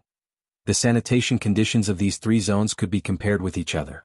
As the saying goes, no reward, no motivation. A restaurant should not ignore sanitation just because the food and service are good and business is booming. An Ai Yang standard is, there is no best, only better." Gulangji had no objections to Ai Yang's proposal. She nodded and said, "All right, Yang, I got it. Yang, you have a call." A waiter hurried over. In the restaurant, everyone called Ai Yang. Originally, everyone used to call her boss. But they felt that calling her boss wasn't nice and calling her Ai was too stiff, so they asked everyone to call her Yang instead. "All right." Ai Yang went over to answer the phone. Yang. The person on the other end of the line was Ai Tsuehua. "Mom, what's the matter?" Ai Yang asked. Ai Tsuehua continued, "Yang, Annie and Emily are here. Can you come home now?" "All right." Ai Yang hung up the phone, said a word to Gulangji and went home. It was already cold in November. Ai Yang put on a purple coat as she walked along. The coat was of a slim fit design, and there were 2 pearls for embellishment on the cuffs. Ai Yang hurried out, not noticing that one of the pearls slid off the cuff. A man wearing an old-fashioned gown passed by her. The pearl happened to roll to the man's feet. The man squatted down, picked up the pearl and looked back. The road outside was bustling with people, and her figure was no longer seen. "What are you looking at, Mr. Du?" asked Wang Ziki. Mr. Du coughed lightly with his fist against his lips. "Nothing." The 2 men walked inside. "Do you have a membership card?" A waiter dressed in Hanfu immediately greeted them. "Membership card?" Wang Ziki furrowed his brows in confusion. The waiter politely said, "All the seats are taken inside. If you don't have a membership card, please follow me to wait for meal." "What is a membership card?" Mr. Du asked softly. Mr. Du seemed like a character who walked out of an old movie. He was thin, wearing an old-fashioned gown. His shoes were cloth, and despite his ordinary attire and gentle brows and eyes, he gave off an impression that he was no ordinary man. The waiter explained the membership card to Mr. Du in great detail. "Can we also apply for one?" Mr. Du inquired next. "I'm really sorry, there are no extra spots for membership cards right now." The waiter looked apologetic. "What did you say?" Wang Ziki frowned slightly and stepped forward. Perhaps having stayed in Shanghai for a long time, Wang Ziki still carried a certain air of lawlessness. In Shanghai, no one dared to reject Mr. Du like this, who treated Mr. Du with anything but respect. "Ziki." Mr. Du spoke softly. "Mr. Du." Wang Ziki toned down his aggressiveness somewhat. "Let's go over there and wait." The waiter breathed a sigh of relief. "Please follow me." The 2 of them went to the waiting area. Mr. Du was elegantly sipping tea. Wang Ziki walked from the lobby to the inner hall, and then back to Mr. Du. "Mr. Du, I don't think this is 4th Miss style." Mr. Du laughed lightly. "She's not that clever." He then asked, "How's the investigation going? When can we find the person?" Wang Ziki showed a troubled expression. Mr. Du, this matter can't be rushed. The smile on Mr. Du's face slowly faded. After a while he asked again, is it really that hard to find a person? His voice was still gentle, but it carried an oppressive feeling. Wang Ziki steeled himself and said, Mr. Du, we are in Beijing. Don't we even have a clue? Mr. Du continued to ask. Wang Ziki shook his head. Mr. Du drained the cup of tea, then said, don't waste manpower on Fourth Miss anymore, focus on finding her in the future. So, we're just going to ignore Fourth Miss? Wang Ziki asked. If she wants to go mad, let her have a proper fit. Mr. Du put the teacup on the table, his face full of anger. It's unclear whether he's annoyed at the incompetent Wang Ziki, or the unrestrained Fourth Mississippi. If you find any errors, ads pop up, ads redirect, broken links, non-standard content, etc. Please let us know reports so we can fix it as soon as possible. Chapter 669, Shengguan Furong apologizes at the doorway. _1 Master Du appears to be as gentle as jade on the surface, but only Wang Ziki knows what kind of soul is hidden beneath this gentle demeanor. This time Fourth Miss is probably not in for anything good. Master Du continued, from this month on, no one is allowed to remit money to Fourth Mississippi. All right. Wang Ziki nodded. The Ni family residence. As Ni Yang opened the courtyard door, she was immediately embraced warmly by Emily. Ni Yang. Emily. After not seeing each other for several months, Emily seemed like a completely different person. Her skin was fair and rosy, and the freckles on her nose had disappeared completely. All thanks to the miraculous effects of ice crystal jade skin. Emily was immensely grateful for having met Ni Yang on Shisua Island in Miami. If it wasn't for Ni Yang, she would never have discovered how beautiful she could be. Source: Web Novel. Com. Updated on N0New0. Excitedly, Emily hugged Ni Yang. A moment later, Ni Yang released Emily, and they walked into the living room. Emily said, Ni Yang, your home and courtyard are decorated so beautifully. She had always imagined China as a very backward country. It should be chaotic and dirty. But after coming to China, Emily discovered that it is a country with a very rich cultural heritage, completely different from what she had imagined. Ni Yang smiled and said, thank you for the compliment. Aunt Annie and Ni Tsuehua were chatting on the sofa in the living room. Through long-term learning, Ni Kuihua's oral English skills were now excellent, and there were no obstacles in her communication with Annie. After chatting for a while, Annie revealed her intentions. Ni Yang, I want to become an agent for your product and become the overseas distributor for Ice Crystal Jade Skin. I want more people in Country M to be able to use Ice Crystal Jade Skin. The effects of Ice Crystal Jade Skin are truly excellent. The few dozen products Annie took back last time sold out within a month. Because more and more people were coming to ask Annie to buy Ice Crystal Jade Skin, that's why Annie decided to visit China again. At the same time, this decision was made after careful consideration. Ice Crystal Jade Skin is a rare, good product that will be popular in the future. In order to prevent someone else from taking the opportunity first, she wanted to become the first agent in Country M. She believed that her judgment would not be mistaken. Hearing this, Ni Yang was somewhat surprised. She hadn't expected that Annie wanted to be the agent for Ice Crystal Jade Skin in such a short period of time. Aunt Annie, are you really sure about this? This is the contract, take a look. Annie took out the contract from her bag. There were 4 copies of the contract. 2 in English and 2 in Chinese. Ni Yang picked up the contract and while skimming through it, she circled the problematic parts. Aunt Annie, I think these 4 parts need to be revised. Please take a look. Ni Yang passed the revised contract to Annie. Annie took the contract and found that the 4 points Ni Yang had circled seemed fine at first glance. But on closer inspection she discovered that there were significant loopholes in these areas. Annie looked at Ni Yang, a new layer of admiration visible in her eyes. Ni Yang was about the same age as Emily. Emily couldn't even understand the contract, but Ni Yang could shoulder large responsibilities all by herself. That is truly impressive. All right, Annie nodded and continued, then these 4 areas will be modified as you suggested. Let's discuss the price issue next. As for the price, I will give you this discount. Ni Yang wrote a discount on a piece of paper. The price she gave was 70% of the normal retail price. The export duties and other transportation costs would be borne by Annie herself. Ni Yang would only be responsible for supplying the products. After calculating this way, the price of each product needs to be 40% higher than the domestic price in order for the agent to make a profit. In other words, if the whitening moisturizer was sold for 230 yuan domestically, it would have to be sold for 322 yuan abroad. However, this was normal. All things exported from foreign countries to China were sold at several times the original price. Isn't it time for the Chinese to have a moment of pride? After quickly calculating the exact price in her heart, Annie said, "Okay, this price is acceptable. Additionally, I have another request." And Yang continued, "This needs to be added to the contract." "You say?" And Yang said, "As ice crystal jade skin is a product of China, once it arrives in country M, it is not allowed to change its packaging, nationality, or founder. Furthermore, no additional trademark may be registered to overshadow it. It can only be ice crystal jade skin.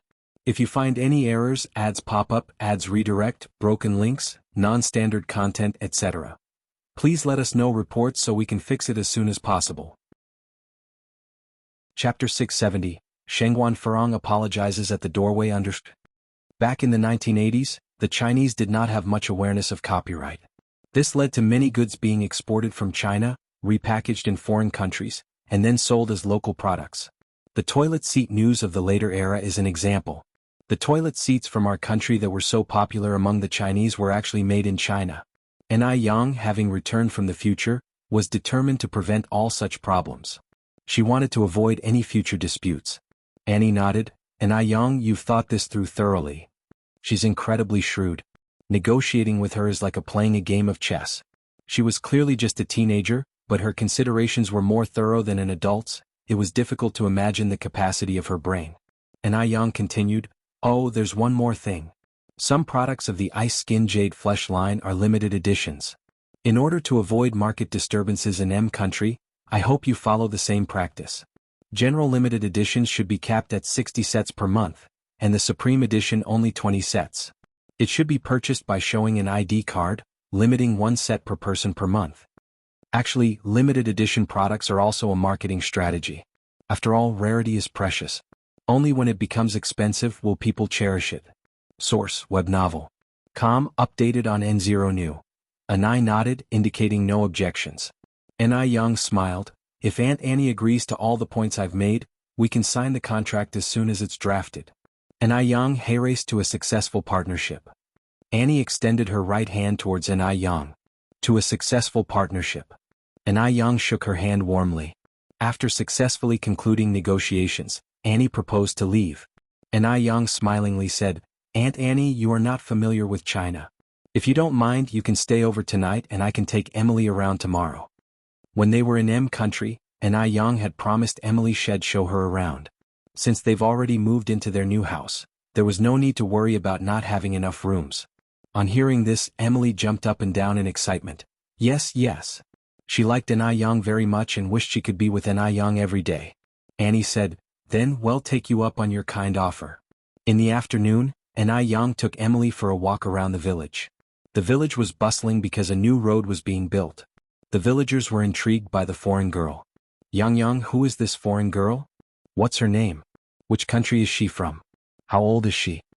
Emily, not understanding Chinese, curiously looked at Yang. Yang first translated the villagers' questions into English, then told them, "Her name is Emily. She's a good friend I met in M country. She's 18 years old. Oh, so her name is Lily. I think calling her Lily sounds better, just like Yang's name. This Lily is good-looking, just like a doll on TV."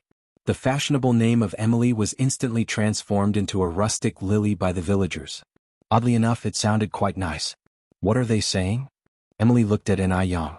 Yang grinned and replied, "They are all saying that they like you a lot and that you look pretty like a doll." "Really?" Emily looked at Yang, absolutely thrilled. "Really?" Yang nodded. Emily immediately bowed to the villagers, stuttering in Mandarin, "Think wo you. You're welcome, you're welcome." As they left the construction site, Emily remarked, Yang, the Chinese people are so friendly." Yang nodded, "Yes, we Chinese are really friendly." The two of them arrived at the foot of the mountain. In November, most of the plants had withered, but a special kind of plant on the mountain was blooming against the wind. From a distance, the slope was carpeted in bright red, almost giving the illusion of early spring. These were the red camellia flowers. "Wow, it's so beautiful here." Emily proposed, "Yang, can we go to the mountain and pick some flowers?" M country, due to its terrain and climate, has more rainforests and islands, and hardly any small scenic mountains like in China. Just like there are very few rainforests in China. Sure. And Yang nodded. This was Emily's first visit to China, and her first time climbing a mountain. She was exceptionally excited. Jianghu Mountain is a rocky mountain. There are not many large trees, mostly shrubbery and small pine trees, and of course the camellia flowers. If you find any errors, ads pop up, ads redirect, broken links, non-standard content, etc., please let us know reports so we can fix it as soon as possible. Chapter 671, Shengguan Furong apologizes at the doorway _3. Emily picks a camellia flower and tucks it behind her ear. And Yang, do I look good like this? Beautiful. And Yang nods. You should wear one too. Emily snaps off a camellia and fastens it to Yang's ear. And Yang, you look gorgeous too. Camellia, already a bright and conspicuous flower, now pinned to Yang's ear, appears somewhat dimmed and lackluster. Perhaps this is what is meant by the phrase, beauty pales before her. Before long, Emily gathers a handful of camellia flowers. And Yang, what's this? Emily has somehow managed to pluck a handful of hawthorn fruits. This is hawthorn. It's not too bad, give it a try, and Yang suggests. Jianghu Mountain is rich in resources, not only given to camellia flowers but also to hawthorn fruits. The small hawthorns grow very delicately, resembling miniature apples. Can I eat this? Emily looks at Yang with surprise. And Yang nods. Source, web novel. Updated on Omicron. Emily bites timidly into a hawthorn. The sour and sweet flavors explode on her tongue. Yum. I've never tasted this back in M country. Yang smiles. Hawthorns can not only be eaten directly but can also be made into candied hawthorn, hawthorn slices, and hawthorn cakes. Candied hawthorn, especially once processed, can taste delicious. Really? Emily is somewhat surprised. Of course it's true. Emily grabs Yang's hand. Yang, there are plenty more hawthorn fruits here, shall we pick more and make something tasty out of them? Sure. Yang nods slightly. The hawthorn tree is not tall, but its branches are fully adorned with bright red hawthorn fruits. In no time they fill the whole bag with them. After picking the hawthorns, Yang spots a tall bamboo citrus tree, its branches laden with bright yellow bamboo citrus. Bamboo citrus, also known as wooden bamboo. Though it tastes sour and sweet like hawthorn, its flavor is completely unique. Seeing Yang looking up at the bamboo citrus tree, Emily curiously asks, Yang, can we eat these too? The mountain is so much fun. Not only are the views fantastic, but there are so many treats to eat. Yang nods. Yeah, you can eat them. Wanna try? Yes. Emily nods eagerly. Yang then says, he'll climb up and pick some and you can catch them below.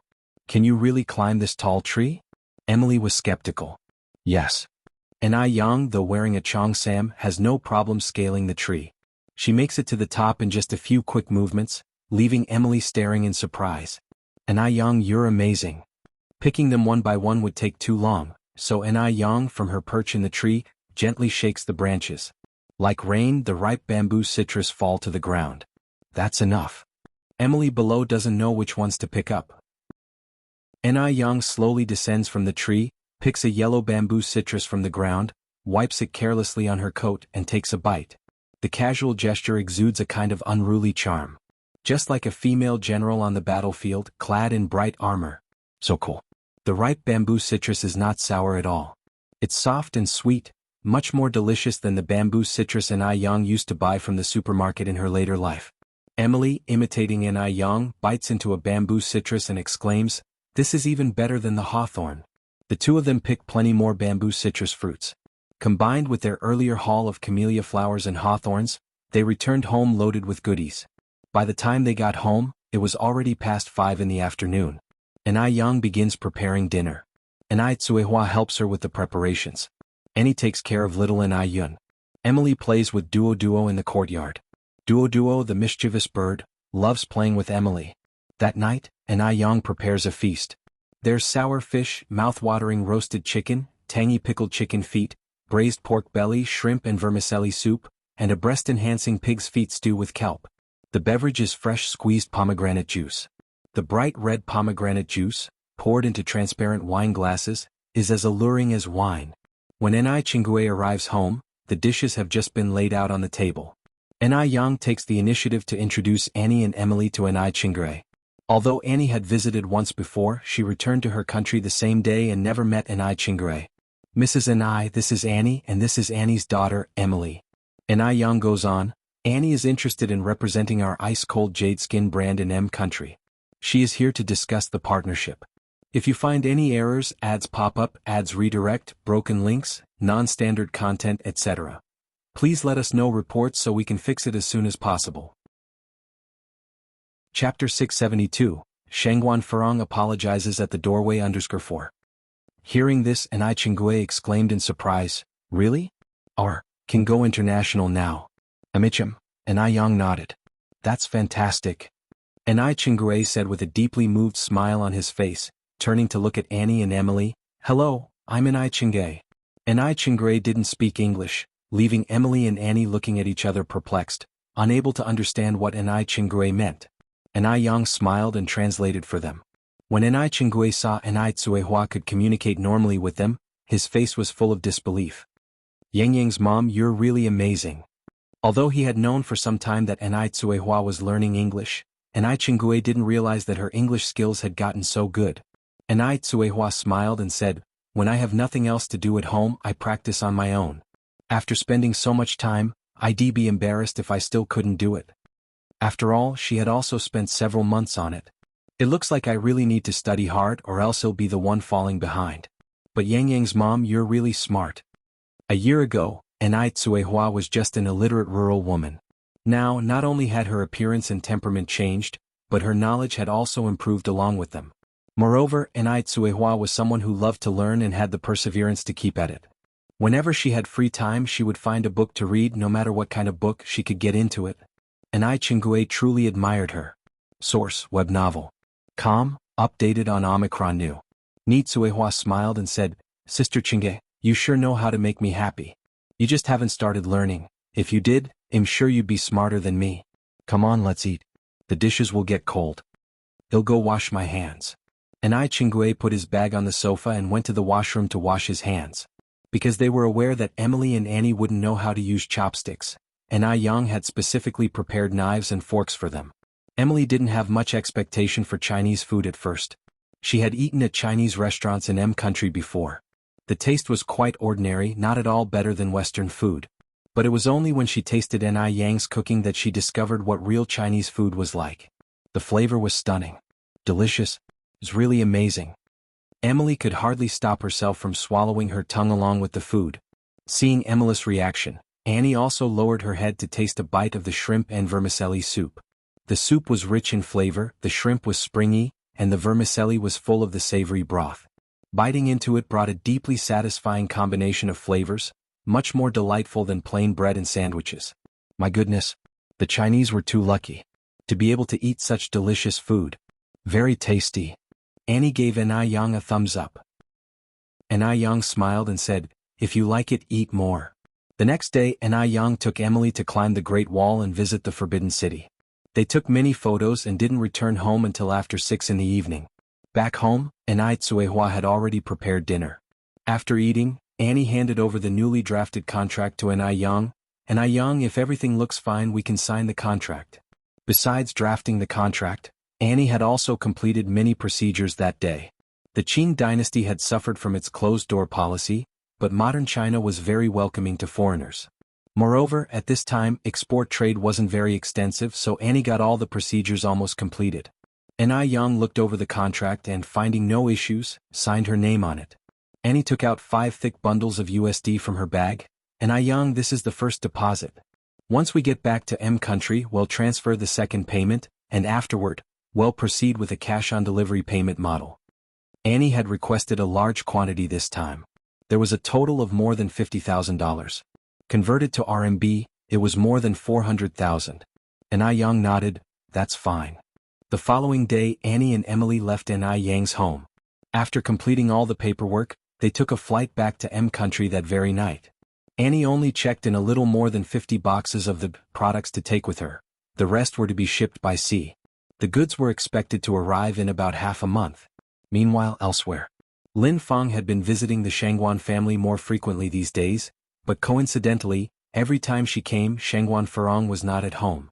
On several occasions it was Zhao Xin who hosted Lin Fang. Today was no exception. "Comrade Xiaolin, please have some tea." Zhao Xin served Lin Fang a cup of tea. "If you find any errors, ads pop up, ads redirect, broken links, non-standard content, etc. please let us know reports so we can fix it as soon as possible." Chapter 673, Shangguan Furong apologizes at the doorway. _5. Lin Fang picked up the cup, took a sniff and laughed. "This is the top-grade Biluakun. But to be honest, compared to green tea like Biluakun, I prefer black-red tea like pure. I always feel that black-red tea is more charming, green tea is too light." Upon hearing this, Zhao Xin exclaimed excitedly, "Really? I think so too. Finding a soulmate who shares your interests in this world is not easy at all." Zhao Xin was now extremely excited. Lin Fang laughed and said, "Well, we really have the same bad taste." Zhao Xin continued, "However, Furong doesn't like black-red tea, so I threw away all the black-red tea at home. Otherwise, I could steep a cup of pure for you now." Speaking of which, that pure tea cake was brought back from Zhangnan. It has been kept for more than 10 years. Zhao Xin's words were filled with regret. Probably only tea lovers would understand his feelings. A pure tea cake that has been stored for more than 10 years is a top-grade tea that can't be purchased in normal times. As Lin Fang observed Zhao Xin's expression, she said, "That's a real pity. Sister Furong seems to be quite nice in general. Why is her character so peculiar? You drink yours, she drinks hers, there's no need to waste good stuff?" Zhao Xin lowered his head and took a sip of green tea, ignoring Lin Fang's words. Grandma Zhao walked over. "Xiaolin, if Furong was as understanding as you are, I would be satisfied." Lin Fang laughed. "Grandma, you're joking, I'm just speaking truthfully. Actually, Sister Furong is a really nice person." Source, web novel. Com, updated on Omicron New Zero. Omicron, she is a good person, it's just that her character is a bit quirky, Grandma Zhao continued. "Otherwise why would she even offend her own mother?" Lin Fang chuckled but didn't respond. Because some things are better left unsaid. The more you say, the more it can backfire. Lin Fang didn't stay at the Zhao family's home for long before she proposed leaving. Grandma Zhao said, "Shenbao, help me send Xiaolin off." "All right." Zhao Xin grabbed his car keys and stood up to accompany Lin Fang. Lin Fang gently declined, "No need to send me, it's not that far anyway, I can take a taxi back." Upon hearing this, Zhao Xin was about to put down the car keys. Grandma Zhao frowned slightly and continued, "Just let Zhao Xin send you, it's not like he has anything to do at home anyway." This time Lin Fang didn't refuse, then ill trouble brother-in-law. Zhao Xin retracted his half-stretched hand. The two of them walked out the door together. Lin Fang took the passenger seat. On the road, Lin Fang tried her best to find mutual topics with Zhao Xin. Because she had done her research beforehand, the two of them enjoyed their conversation more and more. Unfortunately, they soon arrived at Lin Fang's building, and their conversation ceased. Zhao Xin is a very gentlemanly person. He first got out of the car and walked around to the other side to open the car door for Lin Fang. "Thank you." Lin Fang stepped out of the car. But because she was wearing high heels that day, she didn't pay attention when getting out of the car. Her foot twisted and she stumbled forward. Luckily, Zhao Xin reacted in time and stopped her fall. Lin Fang fell into Zhao Xin's arms. Zhao Xin stood there rather helplessly. With a smirk, Lin Fang held onto Zhao Xin's waist and straightened her body, her eyes filled with a hint of playfulness. "Brother-in-law, thank you. Are you okay?" Zhao Xin asked with concern. "I'm fine, just twisted my ankle." Lin Fang pretended to be strong. Though clearly in her 30s, pretending to be weak didn't seem awkward at all. "If you're okay, then I'll go first." Zhao Xin immediately put a safe distance between Lin Fang and himself, turned around and got back into his car. Watching the black car drive away, Lin Fang bit her lip in frustration. "Idiot. This Zhao Xin is just an idiot." Good meat was being delivered to his doorstep and he didn't know to eat it. No wonder he was tightly controlled by Shangguan Furong. But she was not in a rush. She was confident that she could win over Zhao Xin. It was just a matter of time. When Zhao Xin got home, he just happened to run into Shangguan Furong, who had just returned from playing cards outside. Shangguan Furong glanced at him. "Didn't you have anything to do today? Where have you been?" "Just now Xiaolin came to our house looking for you. Since you weren't at home, we let me send her back." Zhao Xin didn't hide anything from Shangguan Furong. Shangguan Furong nodded. "I understand. Now go and make me a cup of coffee with milk." And she didn't take Lin Fang seriously. "If you find any errors, ads pop up, ads redirect, broken links, non-standard content, etc. Please let us know reports so we can fix it as soon as possible. You're tuning in to the Han Li's Wuxia Adventures YouTube channel. We're so grateful for your support, and don't forget to subscribe to join us on this incredible journey through captivating stories. Your generosity through donations truly makes a world of difference, as it's the primary source of revenue that allows me to expand and enhance this channel for you. Thank you from the bottom of my heart for being a part of this adventure.